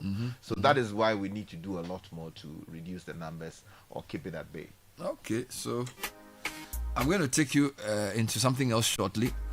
Read a couple of comments.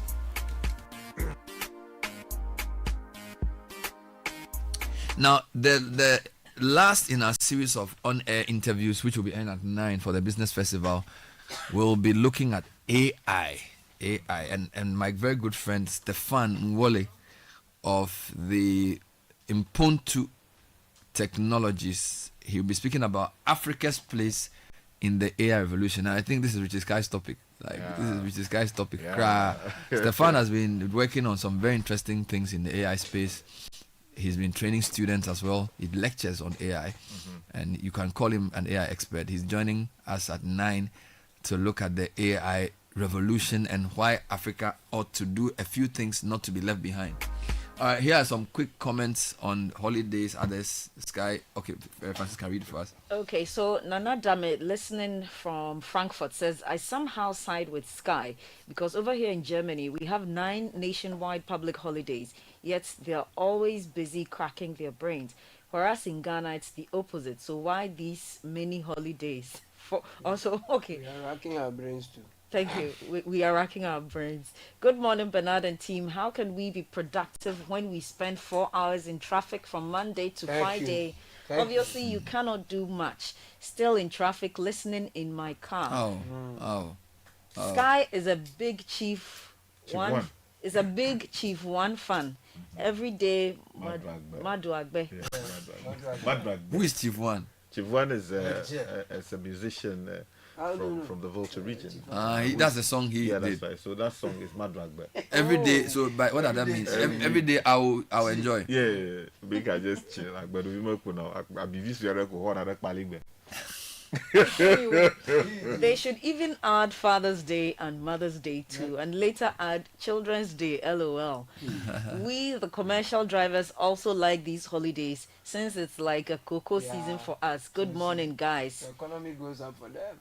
Last, Bernard, let Sky come to work every holiday. Why? He go explain, tire, no evidence. Thank you. That's from Parkour from Absa Bank. Thank you, Parkour. Good morning, Ben and team. Efo Sky, if you keep talking on that line, I will take you to court. We need more holidays. Thank you. Matthias from Tema. Thank you. Hello, Bernard. Yes. In the UK, apart from Easter and Christmas holidays, all other holidays are observed on a Monday.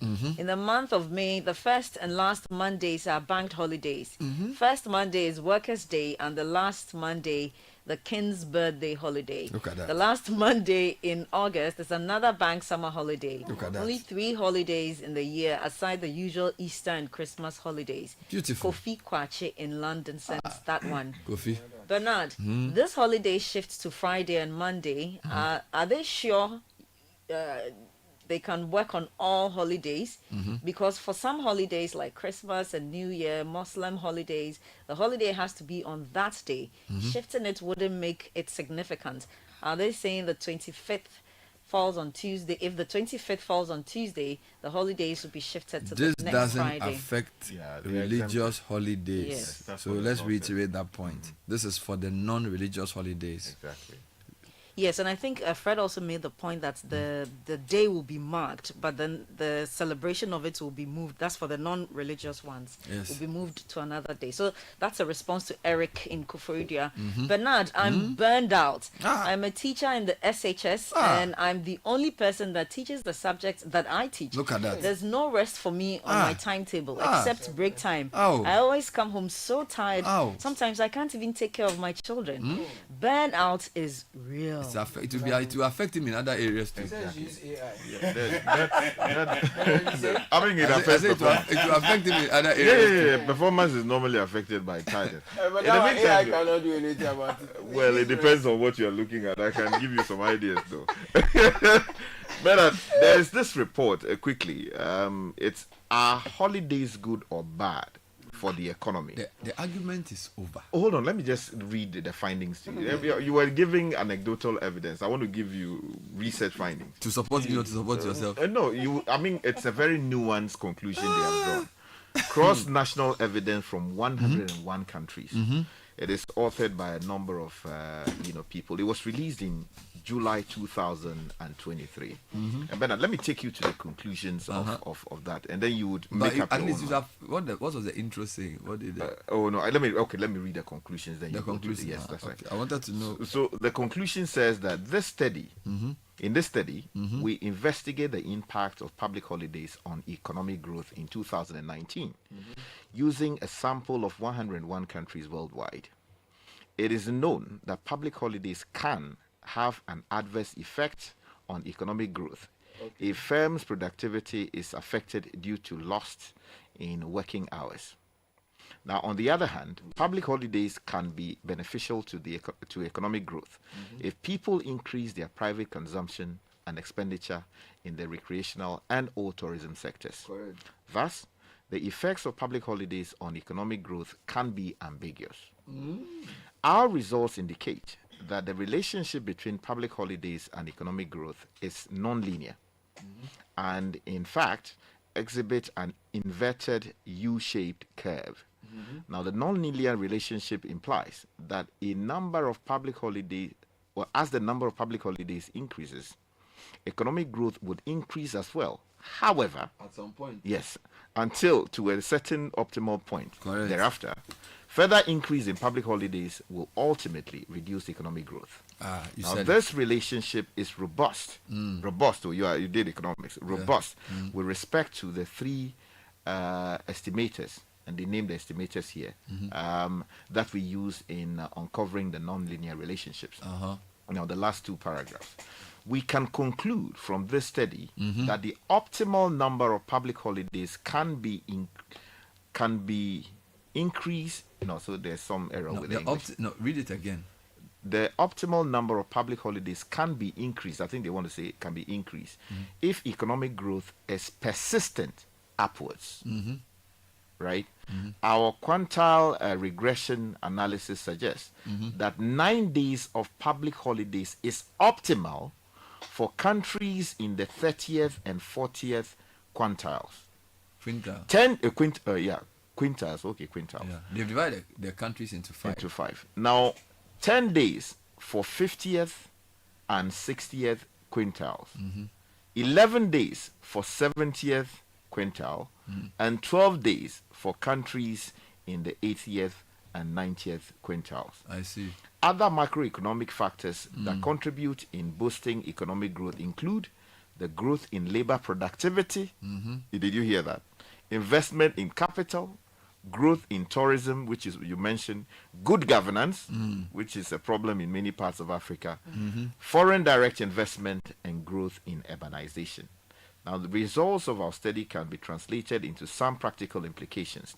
First, a government or company should consider the concept of optimal number of public holidays to strike the balance between the amount of leisure time and working hours so as to sustain economic growth. A country with strong economic growth is able to increase the number of public holidays as well as raise the income level. In turn, increase the well-being and keep the public workers happy. Secondly, the government or company should set up leisure recreational facilities like you were talking about in public areas and workplaces to enhance the variety of leisure activities available and promote active, healthy and leisure participation.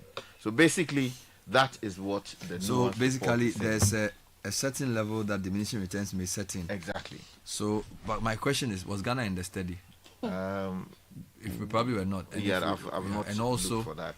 Which means we have to find an optimal number of days. Exactly. Because in the data they've said there are some countries that is 9, for some is 10 and that kind of thing. So maybe for Ghana we would need to just determine what is the optimal. I certainly think we have reached the optimal. We need like 3 more. I think we are still rising.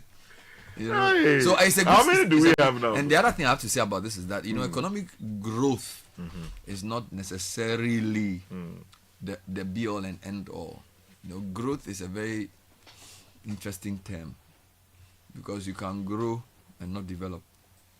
You know that? Yeah, that's you can grow. What you really need is transformation. What you need is human quality of life. I do know that growth is important as the basis for a lot of things, but growth alone is not enough. You need what do you call it? So we need a human development index, things which make a more qualitative measure of well-being than just the quantitative economic growth, because you can strike oil and just drill and then on paper grow. It won't affect anybody. Some private company and somebody will just get the money. So I think they've done a good job in the study. 117 countries, a lot to bring. But I feel like I have a lot of questions to ask on this as well.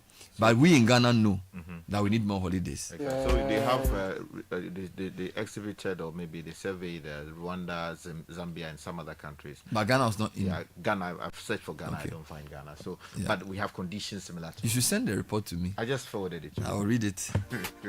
So what are we doing this Tuesday? The holiday. So I want to clarify from the team. This National Day of Prayer is Tuesday. Are we working on that day and then going on holiday on Friday, or that will be announced in the course of the week? Yeah, because if you look at the bill, which has been passed by Parliament, the bill clothes the president with the authority to, in appropriate cases, effect the changes that we're talking about. So that even if it falls on Wednesday, for instance, the president issues the relevant legislative, communication to move it from Thursday to the weekend that follows thereafter. So we have to wait for what the president will do. Yeah, that communication, yes. Yes. Because I think if you are going to make all the changes, then you need to apply it to the first one. Better is your vested interest in this particular No, yeah, so he should demonstrate it. Yes, so we will pray on Tuesday, but let's go on holiday on Friday. Yeah. I think it will be nice so that we can add it to the weekend. Okay. And optimize it. Yeah. But so that Friday will be what day? The holiday is Tuesday, the 2nd, right? Yeah. So the Friday is what day? July is Tuesday. So the Friday will be like 4th or something. Right. Yeah. 2nd will be. First is Tuesday. Friday is the 4th. Yeah. Yes. So to coincide the U.S. independence. So we should I'm proposing that they should let us take that Friday as a holiday. Okay. So that the Tuesday will come to work, but just do our prayers. Tuesday or Monday? Okay, the Tuesday. So the Tuesday is the day for 1st July, but the holiday should go to Friday. The holiday should go to Friday, so that we can travel. Yeah, which would also, see the on president. the Thursday. That's so we do half day on Thursday. On Thursday, no, you see. Is it the threat that I'm talking about? So you see, he's got a full holiday on Friday. I'm he's just not joking. happy. I'm just joking. You see, but that is what they do. So they say, manager. Sa na me ya kan wasam no. Just say Thursday, just say too quiet. Na Friday no we be kwasiesie ho no. Yeah, got But I didn't say I saw a lot of workers on Friday, but they were coming at break time. A lot of workers came to the fair on Friday.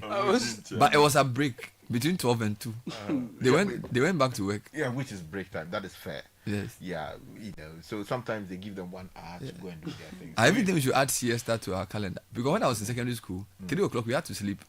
Did you do siesta? Yes, I did. So why don't we do it at work? Well, that's a problem. We should be able to sleep at 3 o'clock and wake up refreshed and continue the work. I agree with that. I think the Chinese do it. Yes. Or the Japanese or something. I agree with that. Maybe a power nap, not siesta. Yeah, but 1 hour. 2 hours, no. Our siesta is longer than power nap. Yes. You can do a 20 minutes, 30 minutes power nap. Yeah. Okay. That's if you have a desk to put your head on. Some people take the view that sleep is for the weak. I disagree with that view. Sleep is not for the weak. For the weak. Hey, sleep for the weak, saying. So like stay awake for the strong. Yeah, that's right. So they stay awake doing what? They work. I mean, especially those who are within the legal profession. You just kill yourself. And that is why a lot of heart attacks happen. Charlie, is that the profession that has more sickness? I'm sure lawyers. I think if they do that, then the lawyers will win. Because your work is hard, especially those who do land law. If you're a lawyer who do land litigation, your beard will finish. Hey! They've sold the land to 18 people. I have a friend who said his father advised him not to even do land law. If you do land law, Charlie, they do medicine too much.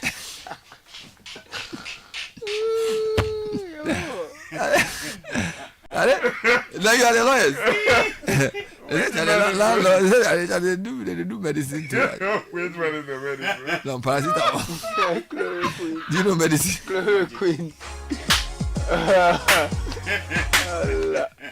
I love it. It says you stay away from that. If you just stay on the corporate scene, because the landlord, Charlie, people they use all the things and they put to the things. If you want to live long, you stay away from landlord. Fred German, where are you? Hey, Ghana.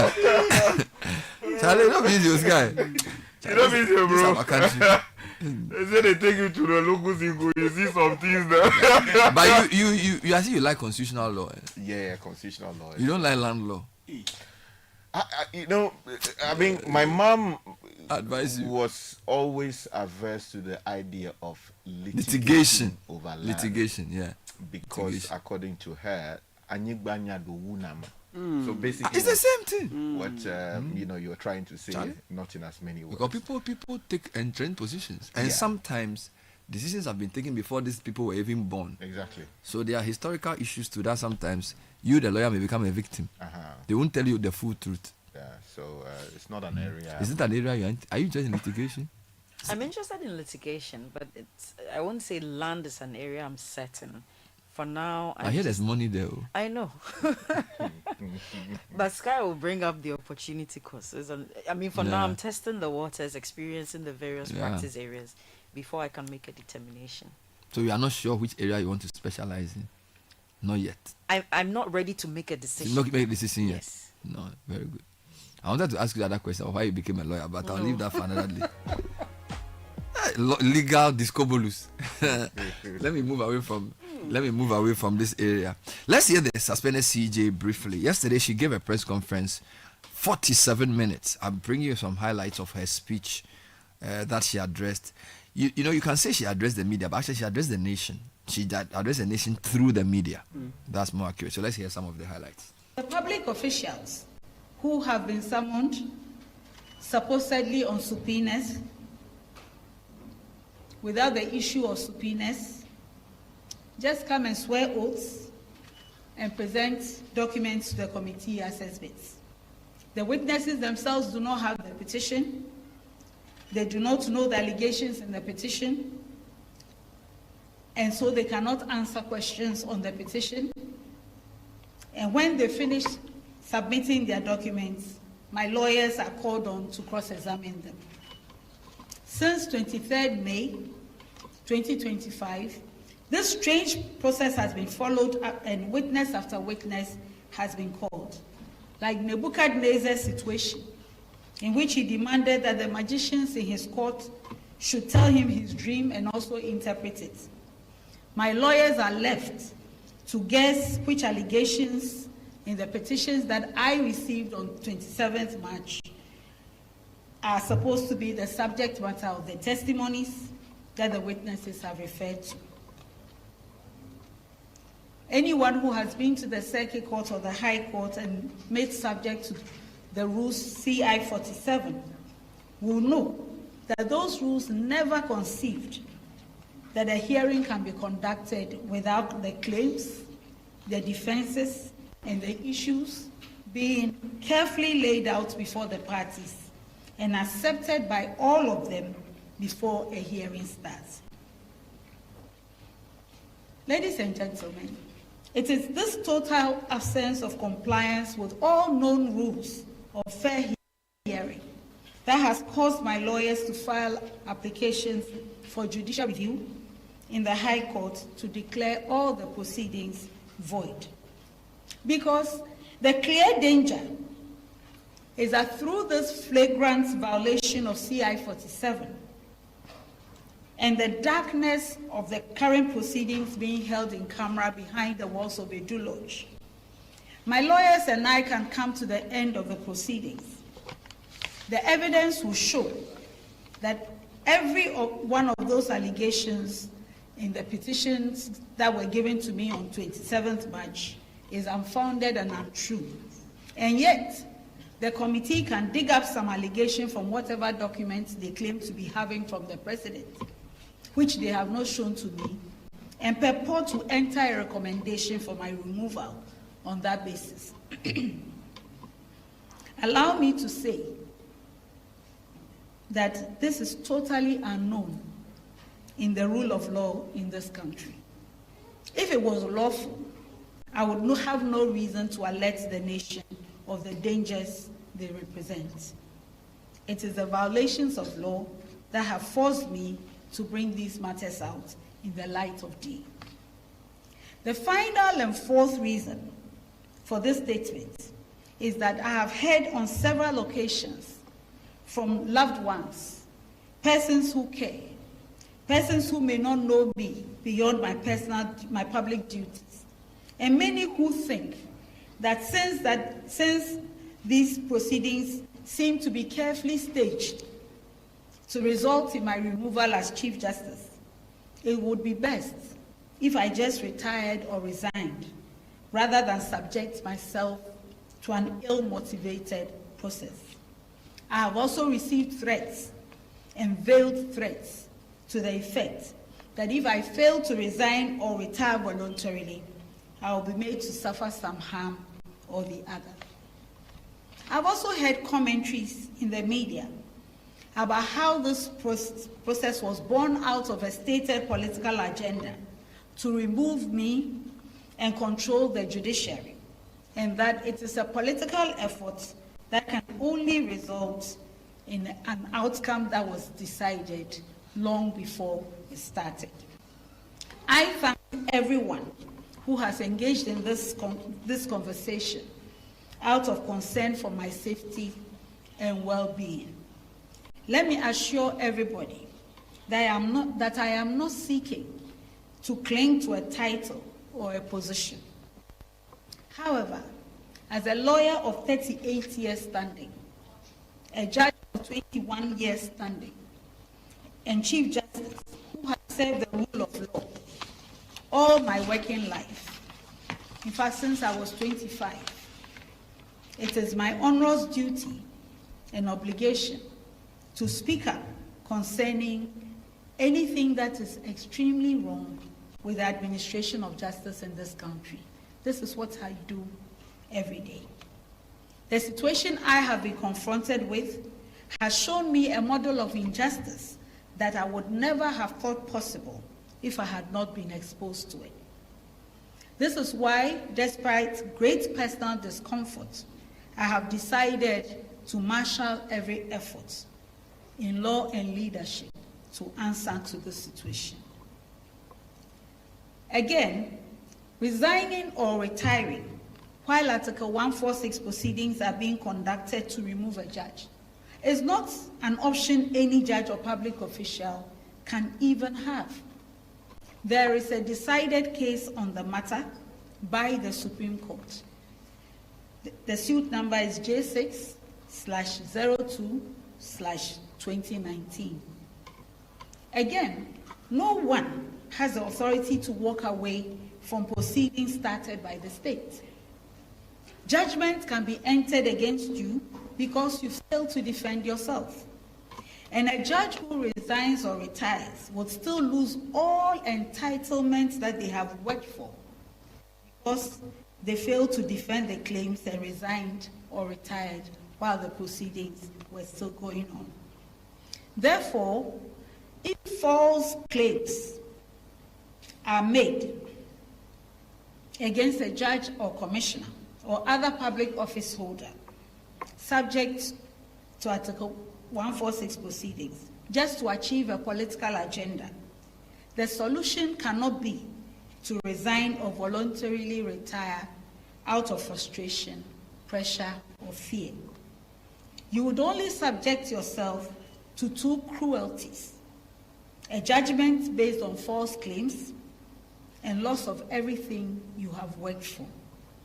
It may well be that the efforts being made are intended to frustrate me so that I resign, so that the architects of the scheme can go back into the media and say that the wild and unfounded allegations were not defended because they were true and I had no defense to them. As Chief Justice of the nation, who has been given the privilege and obligation to lead administration of justice, I should not turn tail and run when I know the implications of not defending false and unwarranted charges. If I resign under these circumstances, I will be saying that this flawed, unknown, and opaque process is acceptable. It is not.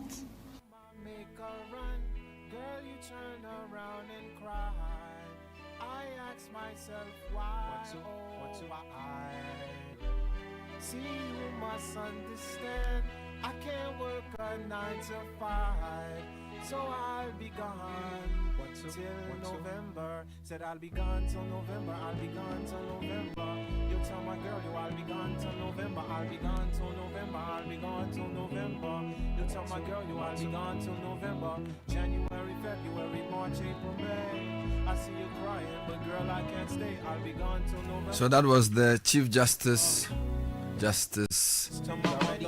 Tokonu. Well, there were various reactions to this. The government denied that it was a political witch hunt and that the processes have been outlined in the article, is it 146, which have to be... so I think the argument revolves around 146 because the main... Okay, well, not her main. One of the main things he raises has to do with the opacity of the process and the unfairness thereof. The government is strenuously pointing out that 146 is very clear that it has to be in camera. And I think some people have said that maybe this particular situation should let us have a rethink of that whole 146. Because I think this is the first time we are seeing it manifest in such a way. Even though you've said that in the past, some CJ has been removed. And some other judges. Yes, I think the process has been brought to the fore very strongly now. So whatever happens with this particular case, I think it requires a second look, do you not think? The way, for example, the whole prima facie case, whether there's a basis for it, who determines that, and then the hearing, is it better to do it in camera? Because some people also say that if you do it in public, you are also possibly painting the person black before it's I don't know. You know, when it comes to constitutions and the way they are written, I don't know how we go into the mind of the drafters and why they make the provisions they make, and whether we who are living it out have the discretion to change it. I'm not even sure where to go with that. Well, the fact is, the current system has serious weaknesses, and I have argued that it calls for a complete review and overhaul of that entire provision, because in my view, it undermines judicial independence in many ways, because already the president is closed with too much power when it comes to appointing people to serve in the judiciary. I take the view that we should have an independent commission or institution within the judiciary that would do its own vetting, determine who is qualified, who is not qualified to become a justice of the Supreme Court or justices of the superior courts, and they get elevated as such. If there should be any role whatsoever to the president at all, it will be only after an appointment is made, and then he symbolically would hand them the scroll of office without actually having any intimate role to play in the process. Of course, parliamentary involvement may be necessary if we think that it helps.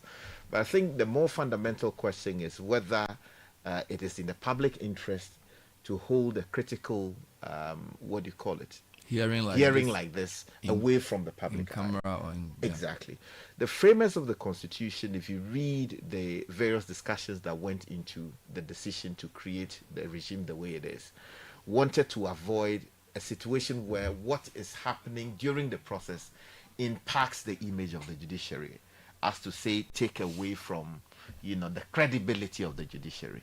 Because if that institution is bastardized merely because of a conduct or misconduct on the part of a judge, then people might lose faith in the judiciary, and then they will say, okay, we don't believe in this and that. Imagine if it turns out that judges went for cows or maybe dogs and decided to throw cases away, as has happened during the ANAS investigations and all of that. So the framers carefully tried to isolate the process. So in the ANAS case, the judges were tried in camera.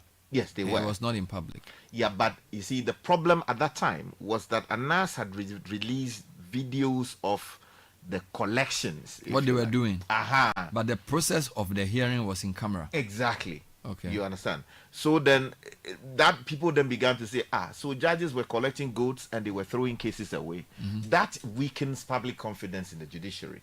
And if you read the memos and all the things that the framers of the Constitution said, they wanted to avoid situations like that. So yes, we will hear the justice in camera, will determine the matter, and the outcome will be communicated to the Ghanaian people with the removal or clearing. But you see, the other side to that is, if there are rights being violated in camera, who do you cry to? The Chief Justice appears to be alleging that her constitutional rights are being violated in camera. She cried to the committee. The committee is not willing to listen. They don't want to do anything about it. She took it to the courts. The courts have washed their hands away like, biblical times.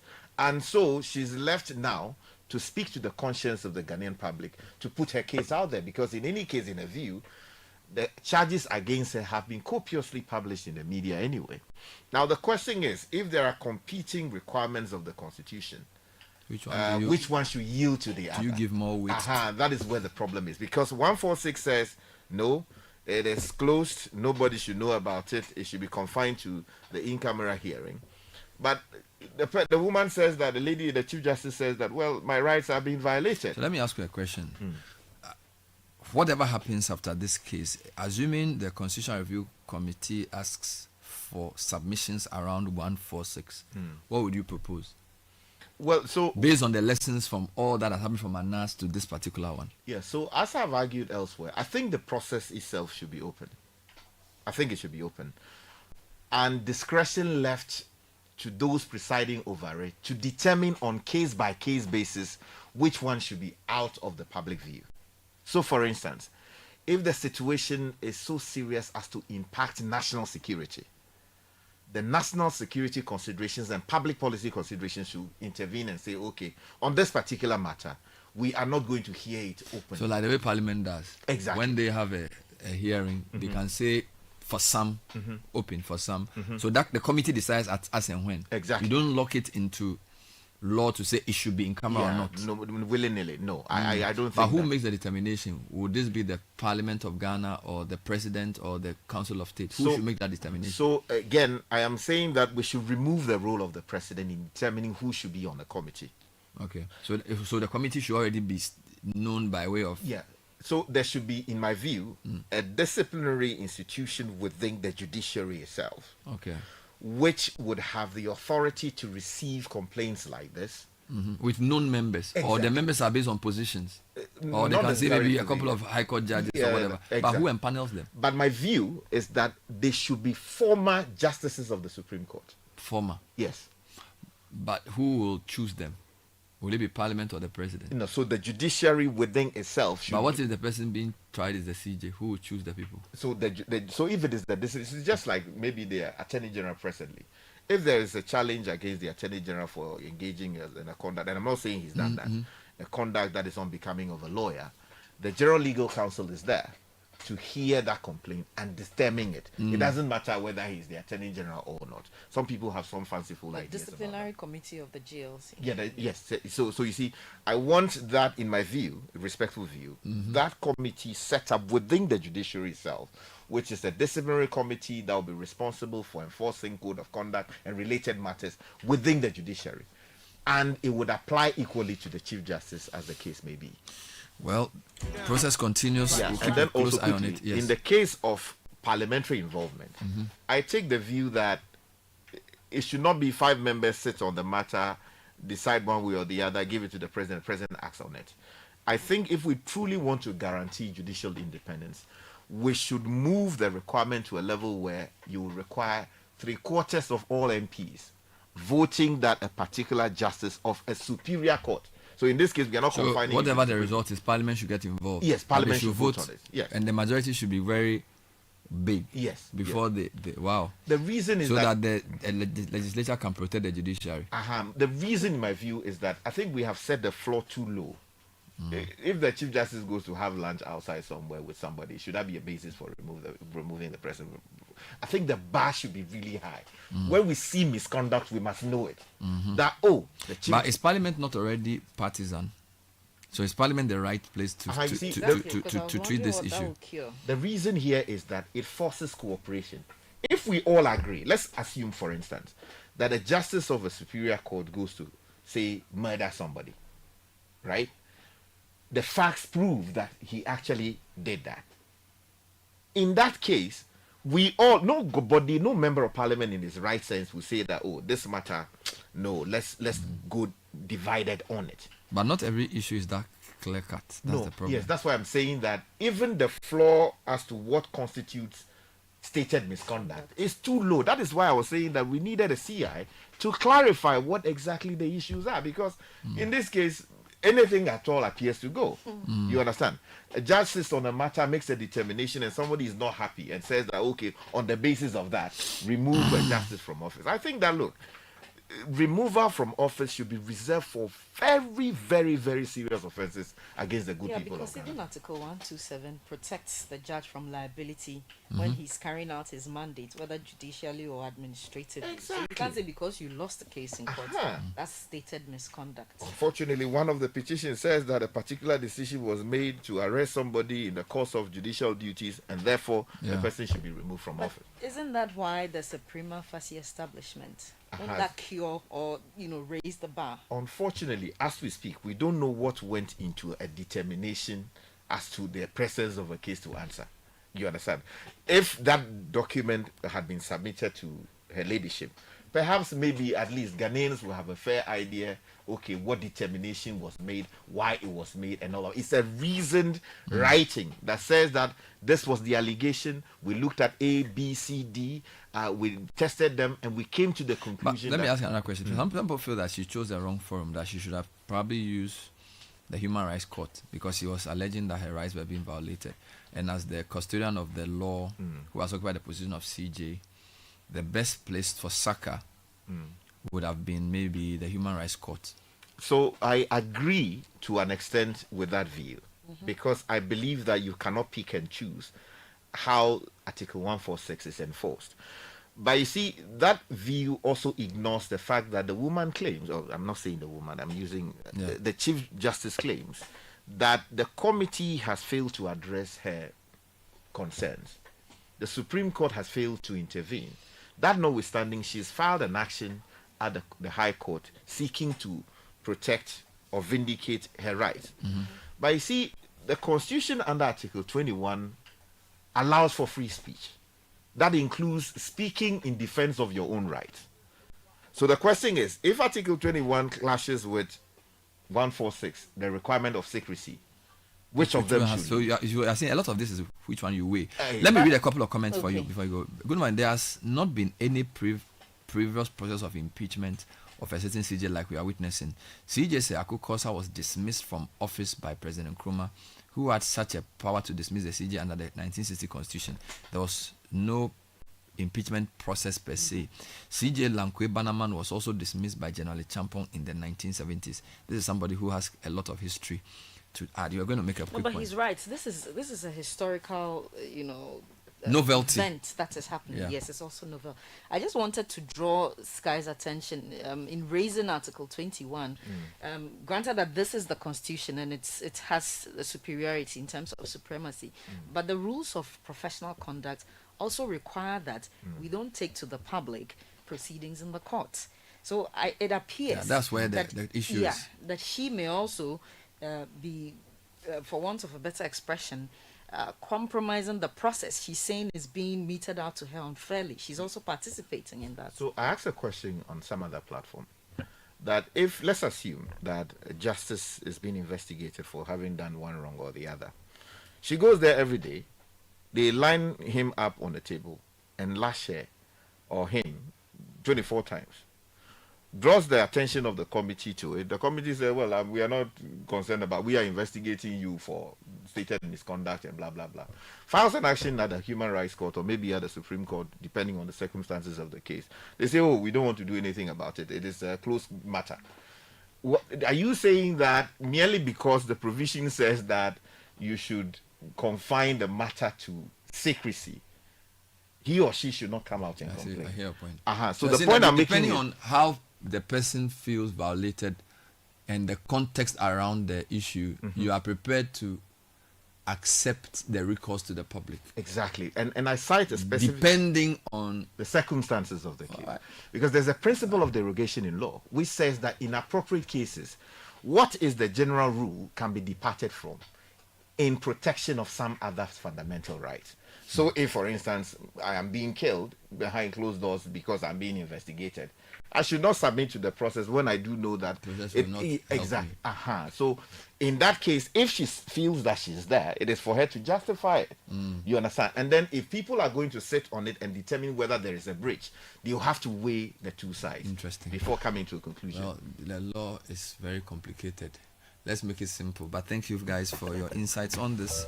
We'll take a short break. When we come back, we are going to another of our favorites, AI. Oh yes, we're discussing Africa's role in the AI race. But you spoke and we heard. DSTV has cooked something absolutely amazing. An upgrade to the next higher package. That's right. All you need to do is to pay your subscription today and get an instant upgrade onto the next higher package for free. Enjoy the FIFA Club World Cup, Best of Drama, awesome entertainment for kids, reality shows, novellas, epic Ghanaian talent, family fun, and the best live sport. Dial star 759 hash or any of our other payment platforms. This promo is available to 31st July. Terms and conditions apply. DSTV, your home of entertainment. The 8th edition of the Health Walk is here. The 8th edition of the Omni Basic Bank Health Walk comes off at the University of Ghana Sports Stadium on Saturday, June 28 at 5:30 a.m. Fitness, fun, and networking await you. For further information, call 0307 086 000. Omni Basic Bank, not just another bank. Give your eyes the best attention and care it deserves with the Roberts and Sons Optical. We have branches at Adenta, Weja, Adabraka, Usudankwa, Tema, East Legon, Kofredia, Kumasi. We have a new ultramolding office at Roman Ridge. Come for comprehensive eye care and 100% original and unbeatable products for adults and children. We provide service to members under all the major insurance schemes such as Nationwide Mutual Health, Premier, Metropolitan, Cosmopolitan, Apex, Gab, Ace, and Acacia. Call 0501 519 111 or go to robertsandsonsoptical.com or Twitter and Facebook at Roberts and Sons Limited. Roberts and Sons, seen is believing.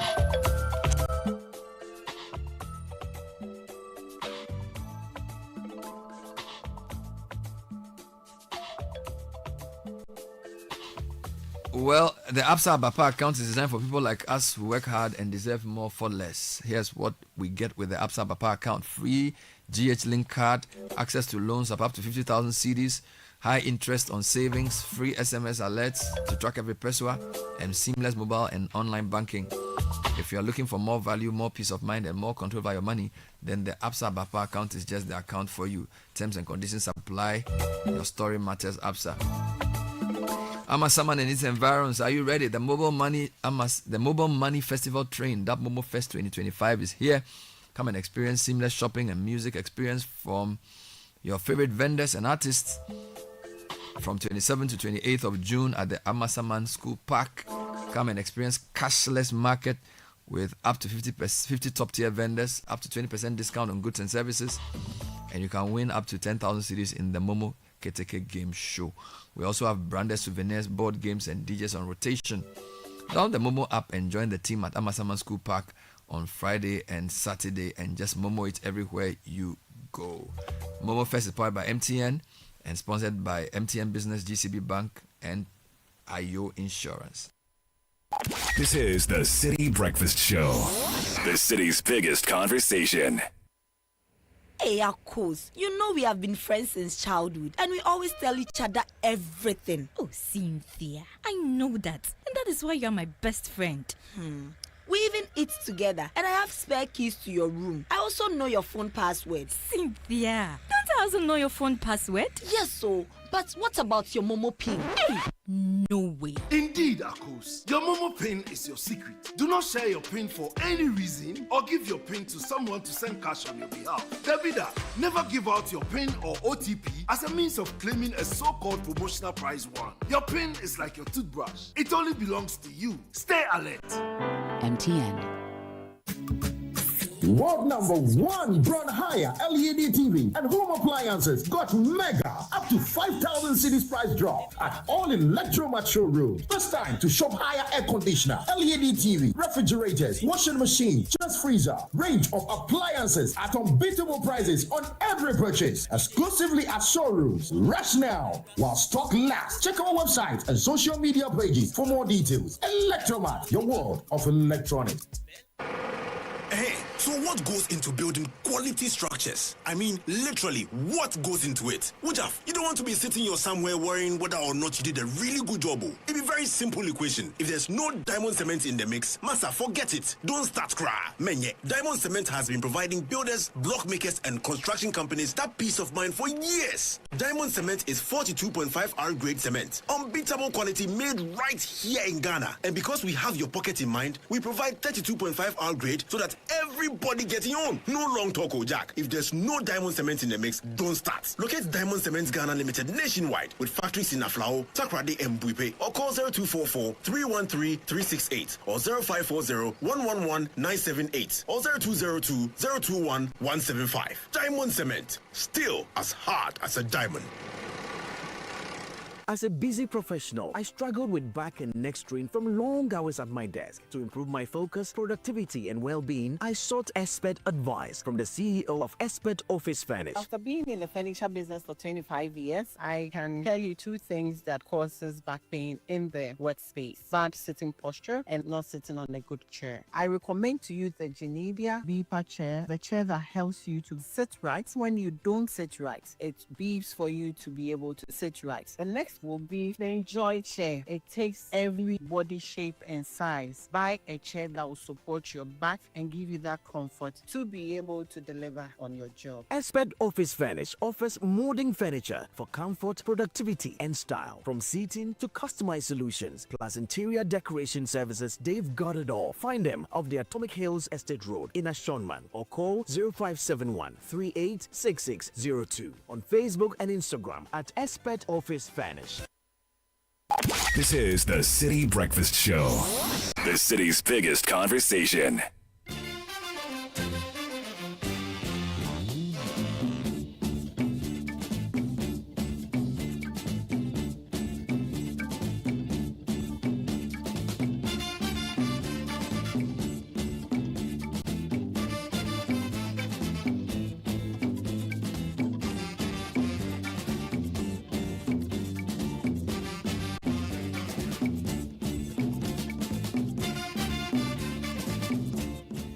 Hello there, welcome to the final episode of the final week of the Citi Business Festival 2025. It has been a week where we have been talking and discussing technology and the digital economy, and today happens to be the very last leg of it. Thank you so much for staying with us throughout this whole month of June, talking about how to grow businesses sustainably. Today we are coming your way with the last conversation on the space of Africa, or Africa's space, if you like, in the AI revolution.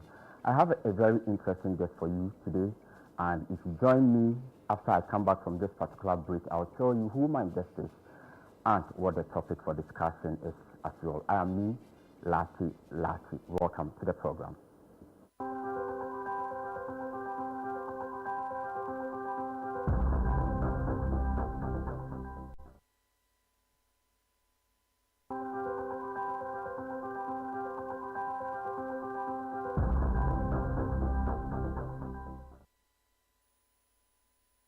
Hello again, and thank you for joining us for this particular episode. And you know, as always, the 2025 edition of the Citi Business Festival is powered by 97.3 Citi FM and Channel 1 TV.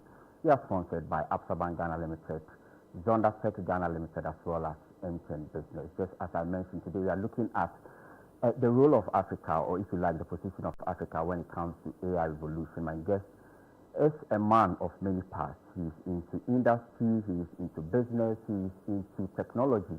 In fact, he's also into academia, writing, and you may find very interesting the fact that he's written something along the topic for today's discussion. Dr. Stefan Imoli is my guest today on the Citi Business Festival on the series right here on 97.3 Citi FM and Channel 1 TV. Doc, thank you so much. You're welcome. Thank you very much. Thank you. I was going through your profile. I can realize that you are a very big man. You are into academia, you are into industry, you are into technology. Just explain to us, who is Dr. Stefan Imoli? Yeah, so I am the CEO of Impuntu Technologies, and since it's founded, I've been the CEO, and we are a technology firm trying to democratize the power of AI for many organizations to use. And as part of what I do also, I work with AGI. I'm the chairman of the ICT sector, trying to formulate policies for the industry to ensure that we put the right pressure on government for policy formulation. And on one of the places that I love to do most is into academia. I work with Assessi. I'm an adjunct lecturer in Assessi. What do you teach there? So there are many courses that depend on the semester. Databases, I've taught cybersecurity, I've taught systems analysis and design and project management. Depending on the semester, the courses are available. I'm able to do that. So I've been doing that for the past 8 years. Indeed. 8 years? Yeah. Almost a decade? Yes, yeah. I see. So how long have you been running Impuntu Technology? So Impuntu will be 9 years this year in November. So that's just a year before you started. Exactly. And you have been writing as well. Yeah, I've been writing. I'm trying to push the story of AI in industry. I think AI has been something that's been existent for a long time. As children, we were playing games. Even when I was doing my first degree, I did AI. Today it's prevalent, and there are conversations around that. So we are trying to see how do we practicalize AI in our daily affairs. So that's the right things that I've been putting across. So is that AI article your latest publication? So there's one that I've just done, right? So but that's one of the places I wanted to set the tone for industry to be able to take advantage of. I see. So what was the the article about? What was the title? Are you able to shed light on exactly the message you were trying to put across? So it was to look at Africa's position in the AI revolution.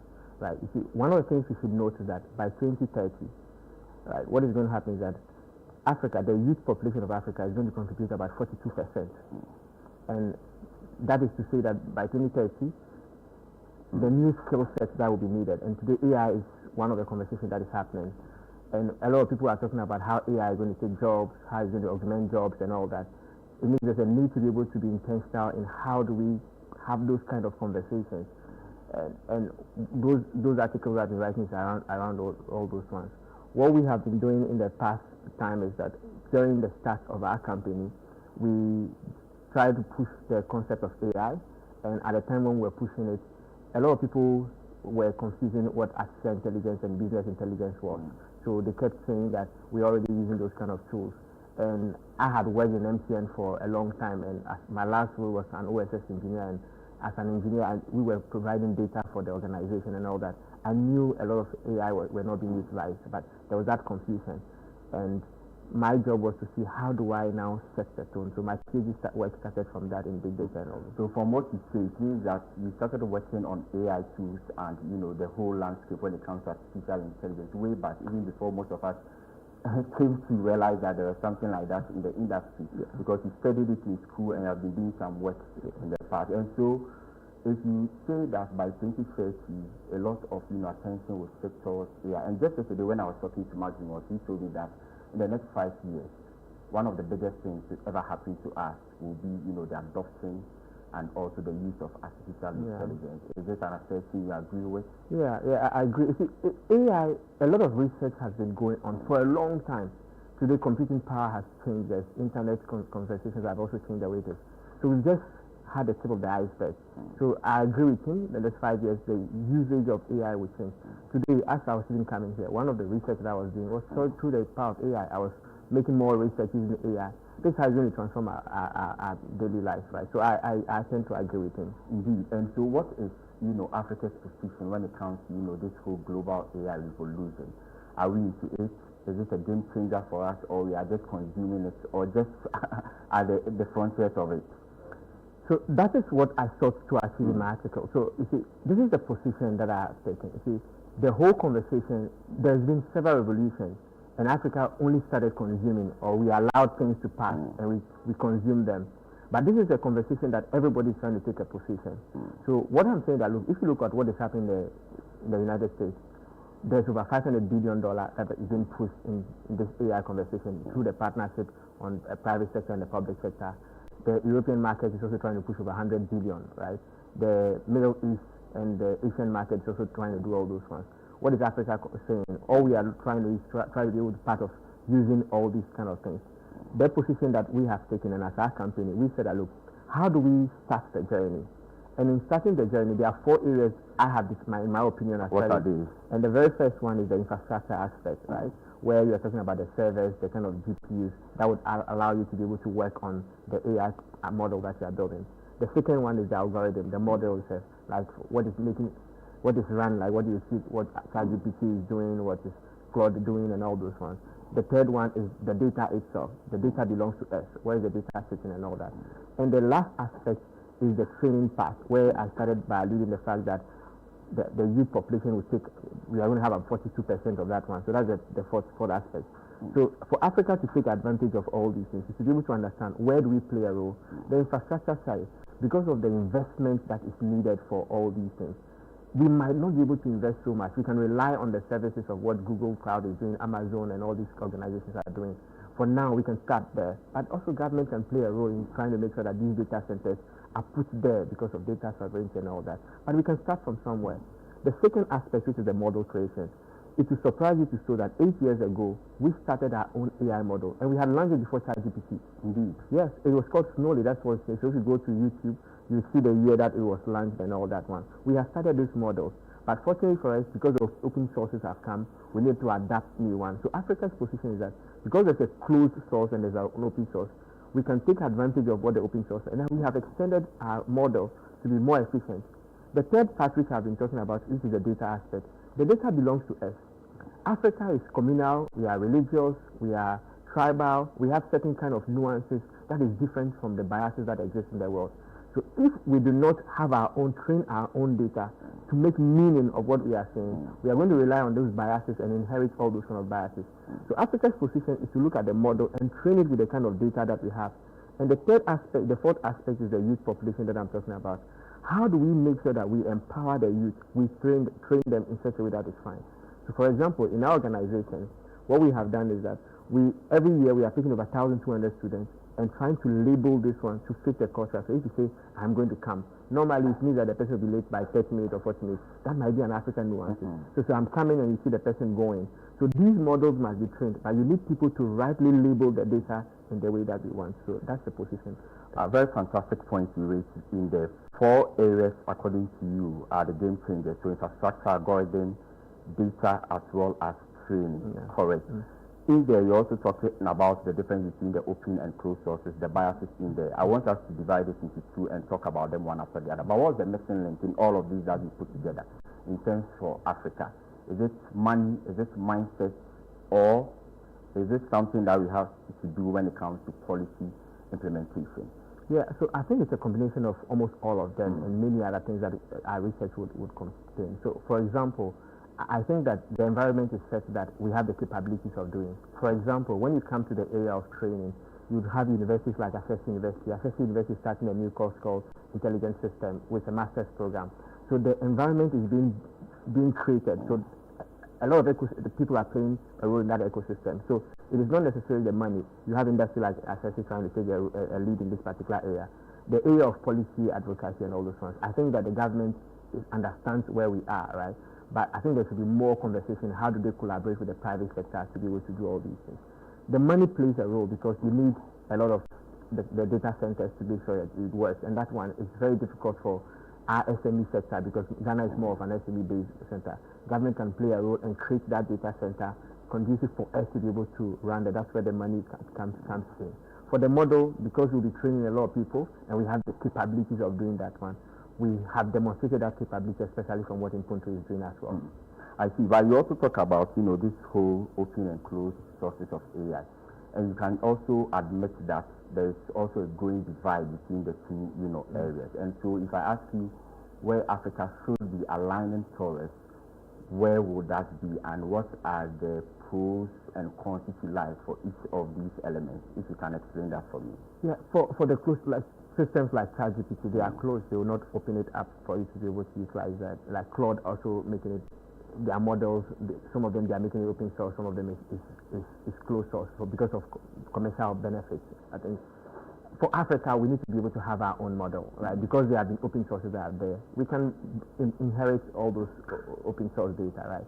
And now train it on that kind of data. Can you imagine if you allow your data to go on this closed sources? It means it's your data that the sovereignty of the country that you are allowing to be able to you are exporting all these kind of things. You want to be able to keep privacy, sovereignty of all those kind of data. That is the risk in adapting the closed source. Most organizations are even preventing their staff from using these closed sources because they feel that the data that is being used, they are exporting that to other organizations.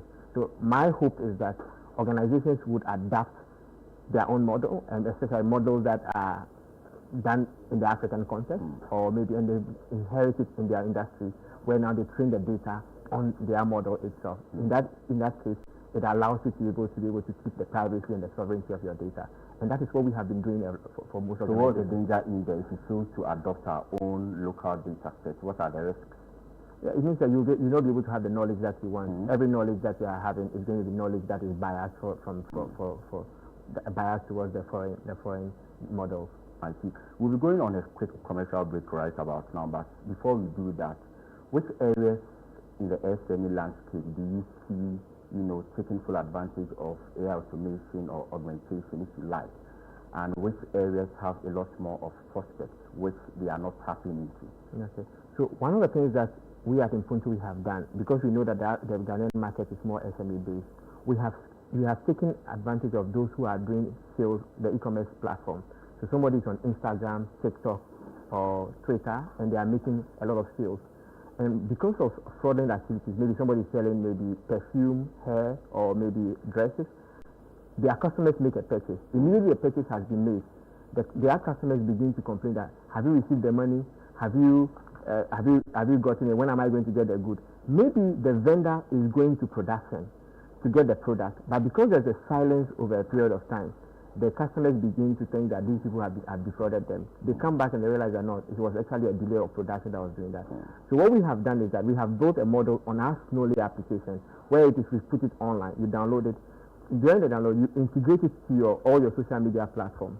And when you have downloaded it, it has seen how you have been having a chat with your customers over a period of time. It trains it, understands your nuances, the way you are communicating to them and all that. So the next time somebody comes to make fulfill the payment online, it matters, it replies for you. It serves as a customer service. It speaks as if you are the person. In the event where it does not understand what the customer is saying, it will refer it to you on a certain portal that you can address to that one. It allows you now to focus on the production that you are doing.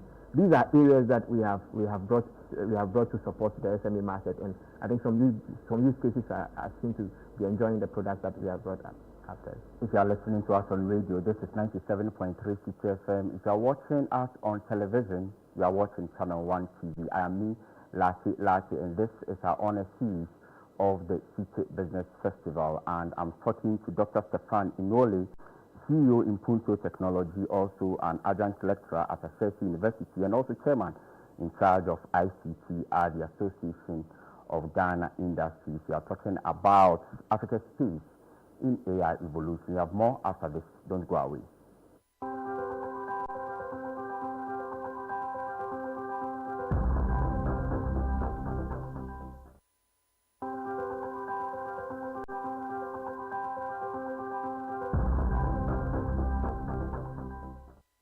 You're welcome back. This is so the honor series of the 2025 edition of the Citi Business Festival, and this happens to be our very final episode for this year. We are talking about Africa's space in AI revolution. My guest laid the foundation and also ensure that you really appreciate how AI is going to change the economy, is going to change businesses, and even the way and manner we do things. We are shifting gears towards, how to build the AI ecosystem, not just for Ghana as a country, but also Africa as a continent. And he's into academia, so I know that he's done a lot of research. Doc, speak to me about this bit. What has your research shown in previous years when it comes to where we should channel our investment and resources into if you really want to make, AI part of the ecosystem? Yeah, so I think the investment, it would be nice to look. I spoke about these 4 channels. Yeah. I'll start from the bottom line, the training. The literal training. Yeah. And I think government has already started playing a role in that aspect, trying to train, have a number of 1 million coders. We're having a lot of agencies talking about how they are also going to help. These are conversations that support the ecosystem.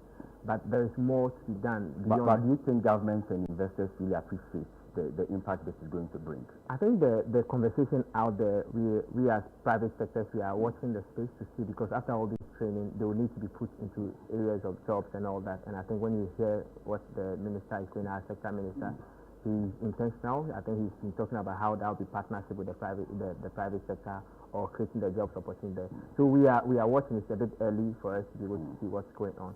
That is the very first stage to do, and that's where it should be done. And like I also mentioned, the university where I teach, Access University, is also playing a role in training in that particular area, and a lot more universities also are doing that area. That is a good starting point. The area of being bespoke, being intentional in ensuring that, look, how do we have the proper public-private partnership?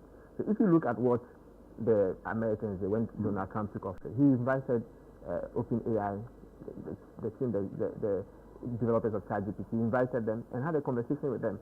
That was a strong statement to say that, look, this is a collaborative effort that we want to put in place. If you look at what the Chinese did when DeepSeek came, it was also a launch that was done, but a lot of people heard about that. It was a political launch to be able to show the power of how they are adapting. When you look at what the Middle East are saying, you see their government stating how they are going to invest into this particular area. Recently, our minister mentioned about the 1 billion investment in terms of that particular space, right? My suggestion is that, look, how do we identify the people in that ecosystem and properly understand what help, like the question you're asking like that. That place would allow us, that section would allow them to understand what we need to be able to do that. In our own small way, we have done those kind of investments, right? But government support in that space will be fine. The infrastructure side, I think it's also a place, but it might be too early now. But if they focus on investing in the proper public partnership in the area of model development and also the training, I think it's enough for us to be able to position ourselves in the African context. And talking about the fact that we need to be intentional, we have to develop bespoke and innovative models when it comes to this whole AI adoption. I know that for us in Africa, and even per your article, I realize that a lot of Africans go with the CPU. You can correct me if I'm wrong, as compared to the globally preferred GPU. Is this a weakness, or is it something that you must really take advantage of? I don't know if my question is correct. That's right. Yeah, you see, GPUs are expensive. Our company, we spend a lot of money, even though we are not having a lot of customers utilizing our model. We have told ourselves that we will continue to invest in that space. And when we fail, we become motivational speakers to explain to people how do you ensure that you don't invest in this particular, because those investments are done. So that is why we would always rely on some of the computation power of CPU to run it. And that's how our model also started. This is where government needs to come in to support in that particular ecosystem. But we admit that it's very expensive but the kind of data that we have is not so much that, because for example, if you take an organization like us, the kind of data that you are processing, you might not need so much of those kind of GPUs to be able to start. But as and when it is growing, then we can just move into those particular systems. Earlier I mentioned that we are looking at the prospects, we are looking at the challenges and the way forward. And so I want us to do a comparative analysis now and compare Africa to the rest of the world in terms of what the other countries are doing right and what you can also learn from them. What will you say are your biggest 3 barriers when it comes to AI adoption in Africa, and what are the recommendations thereof? So for the past 3 years, I'll give thumbs up to the private sector. We've had a lot of banks who have given us opportunity to try our model on their data sets, and we are excited about the belief system that they have had in us. So, but initially the friction was like, what are you going to do with our data? What is going to happen to the data set that we have? Is it privacy control and all this stuff? Yet you would see people hiding and using ChatGPT or using Claude or using DeepSeek in their own stuff. But when it comes to the model that we have built and we try to bring it out, because we are a small organization, there is this kind of doubt. So we continue to explain to them that in this particular journey, there is a need of having a privacy expert. So my partner, my co-founder, he made sure that when we started this journey, we allowed her to be trained on data privacy, security, and ethics. She had to go to Queen Mary University to learn, and also have a certification in CIPN, right? I don't know if it's the right certification, but this is what we've done. So we need to give them comfort in telling them that, look, we have gone through these processes ourselves. So that is the barrier. So that has been happening. So by the grace of God, we've had private sector believing in us and giving us a chance, and we've been able to use references to do for other sectors. The government, when we approach them, they're a bit laid back, and that's the challenge we are having. But we constantly push, and we believe that over a period of time, we will be able to break that barrier. I see. One other thing that comes up anytime we talk about artificial intelligence is that countries must have specific policies or guidelines to regulate the use of it. And in the spirit of, well, AI is here to take over our jobs, when a lot of people are also saying that it's more about, work augmentation and not a total replacement.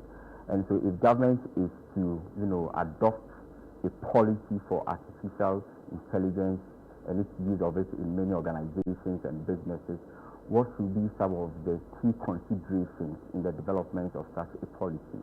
Yeah, I think, luckily enough, the government has been working on a document like that, and the minister has already mentioned that I think he's giving them a deadline to produce. I don't know the time that he's done. And I'm happy to say that we were invited to be part of the stakeholders in terms of that. What did you discuss? And most of the discussion are the areas that you have raised, like where do we take advantage of, and which sectors do we have to concentrate, and what are the problem statements, the problems we want to be able to resolve at this area. What is our main issue? Is it service that we want to be able to do? Is it agriculture we want to do? Is it health we want to do? How are we taking advantage of privacy, security, and all that one? And how are we protecting the jobs of people? So these were the conversations in that framework.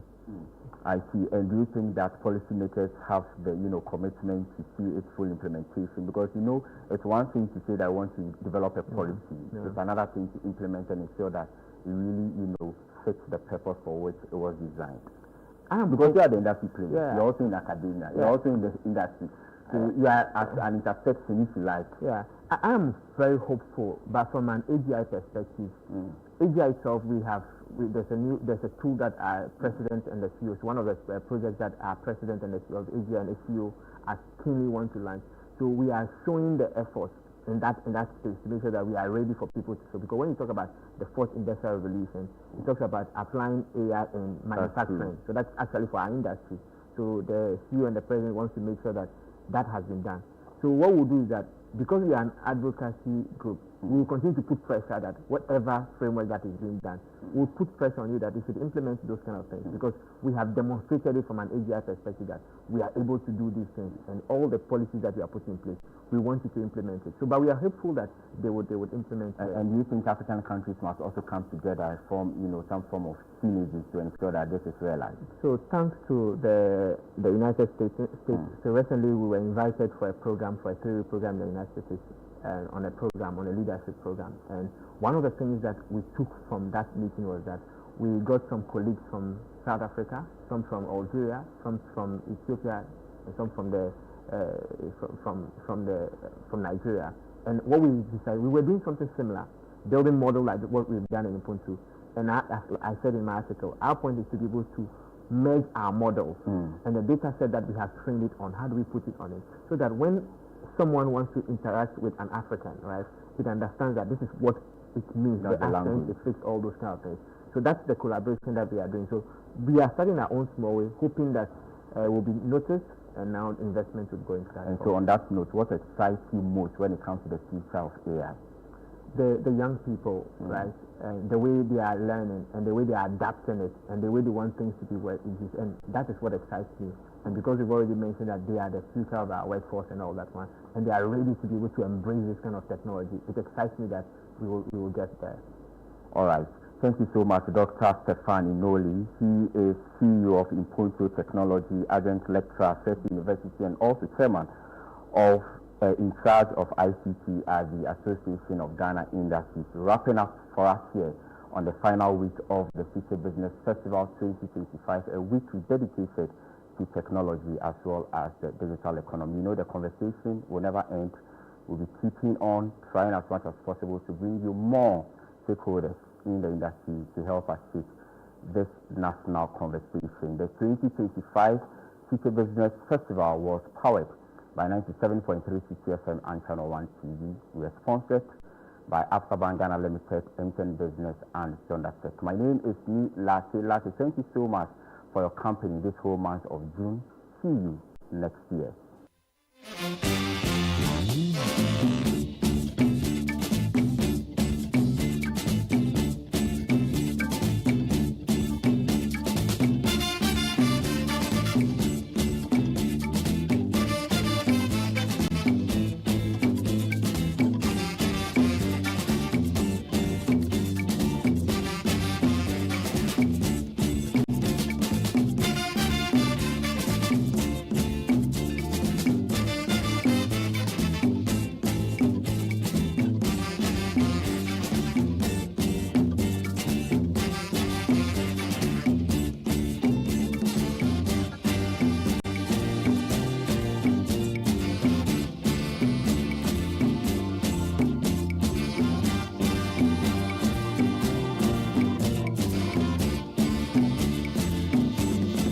This is the Citi Breakfast Show, the city's biggest conversation. Ladies and gentlemen, welcome to the game of choices. Listen with rapt attention. Round 1, question 1. Elevator or stairs? Stairs. Now the second question. Less than 4 hours or at least 6 hours of sleep at night? At least 6 hours of sleep. The last question. Yomi yogurt or... Yomi yogurt, of course. Oh, I'm not done. No need. That's my choice. Yomi yogurt. Life is full of choices. Always remember that the choices we make today shape our tomorrow. Whether it's a morning start, a midday snack, or a dessert, our delicious Yomi yogurt is here to nourish you. Yummy, a nourishing choice. This advert is FDA approved. Where are you? Boss man, I'm at the bank. Really? But your car is in front of your house. Bro, my bank on my phone, Charlie. Oh, how? EcoBank, bro. With EcoBank mobile app, I can do everything, anywhere, anytime. Listen, I just checked my account balance, paid Ahmed's school fees, and sent money to my grandma at Wale. Oh, wow. Wow. Masa, just download the EcoBank mobile app from the Google Play Store or the App Store, or dial *770# and be your own non-bank manager. Whether to pay bills or fees, to check account statements, send money across Ghana, abroad, and more, EcoBank mobile app has got it covered. EcoBank Mobile, making everyday people live everyday lives the EcoBank way. EcoBank, the Pan-African bank. World number one Brown Higher LED TV and home appliances got mega up to 5,000 cedis price drop at all Electromat showrooms. First time to shop higher air conditioner, LED TV, refrigerators, washing machine, chest freezer, range of appliances at unbeatable prices on every purchase, exclusively at showrooms. Rush now while stock lasts. Check our website and social media pages for more details. Electromat, your world of electronics. Oh, right into the pond. Of course, a pro indeed, Andy. Another message? Oh, wait, not again. Why, what's wrong? We've exceeded our fuel budget by 15,000 Ghana cedis this month. It doesn't make sense. Oh, that's crazy. Just for a few vehicles? Exactly. We spend so much on fuel, but I don't even know where it's going. I had the same problem until Instroma GPS saved me. Their fuel monitoring system stops fuel theft and wastage, saving me thousands, bro. Really? Yeah. It paid for itself in months. Plus, I get monthly reports that track every drop of fuel. Hey, I don't go lose God.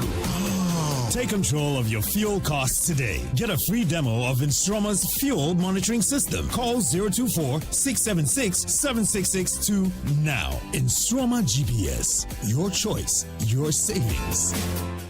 Imagine waking up to serenity every day, surrounded by nature's beauty and luxury at your fingertips in a gated estate you can be proud to call your home. Welcome to Western Villas, located at Ai Mensa, where our stunning homes redefine elegance. At Western Villas, each home is a masterpiece, designed with precision and love. From swimming pool, gym, playground, beautiful landscaped gardens, and private balconies, making every day feel like a retreat. We also have executive plots for sale at McCarthy Hill, strategically located and offer unparalleled views, easy access to amenities, and endless possibilities for executive living. With just 5% deposit, you can reserve your space. Contact us today to learn more about our luxury homes at Ai Mensa or executive plots at McCarthy Hill. Call us now on 0536 502295 or visit www.westernvillas.com for more information.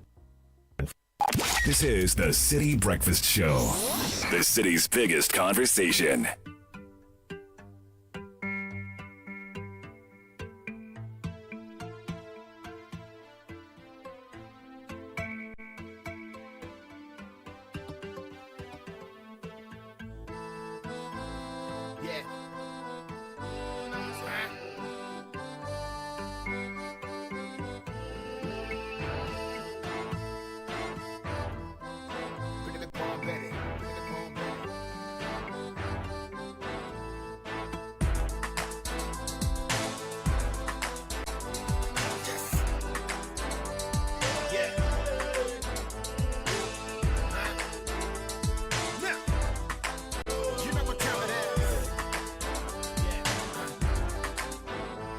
With them, sit on my mic.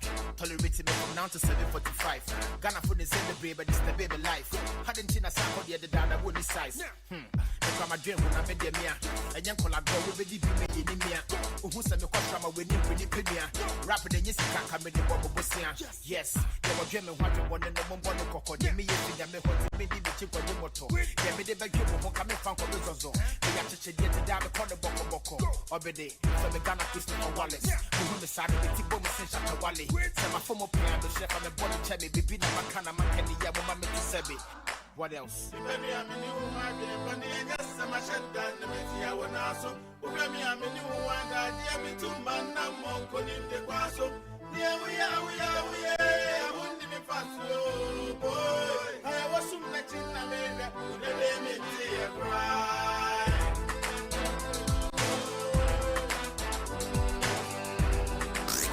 Unleashing the power of relevant radio.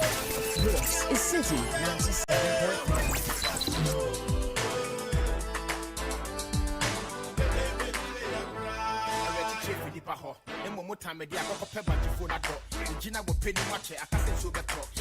Oh my God. 56 minutes after 9. Oh, it's 57 now. 3 minutes to the top of the hour. What a treat. Oh, we're having nice chicken and toast and grilled gizzard and rice and nice stew out there while you are listening to this thing, you know. Oh, this birthday has been a blast. Yeah, God bless you. Mr. Flair team, God bless you.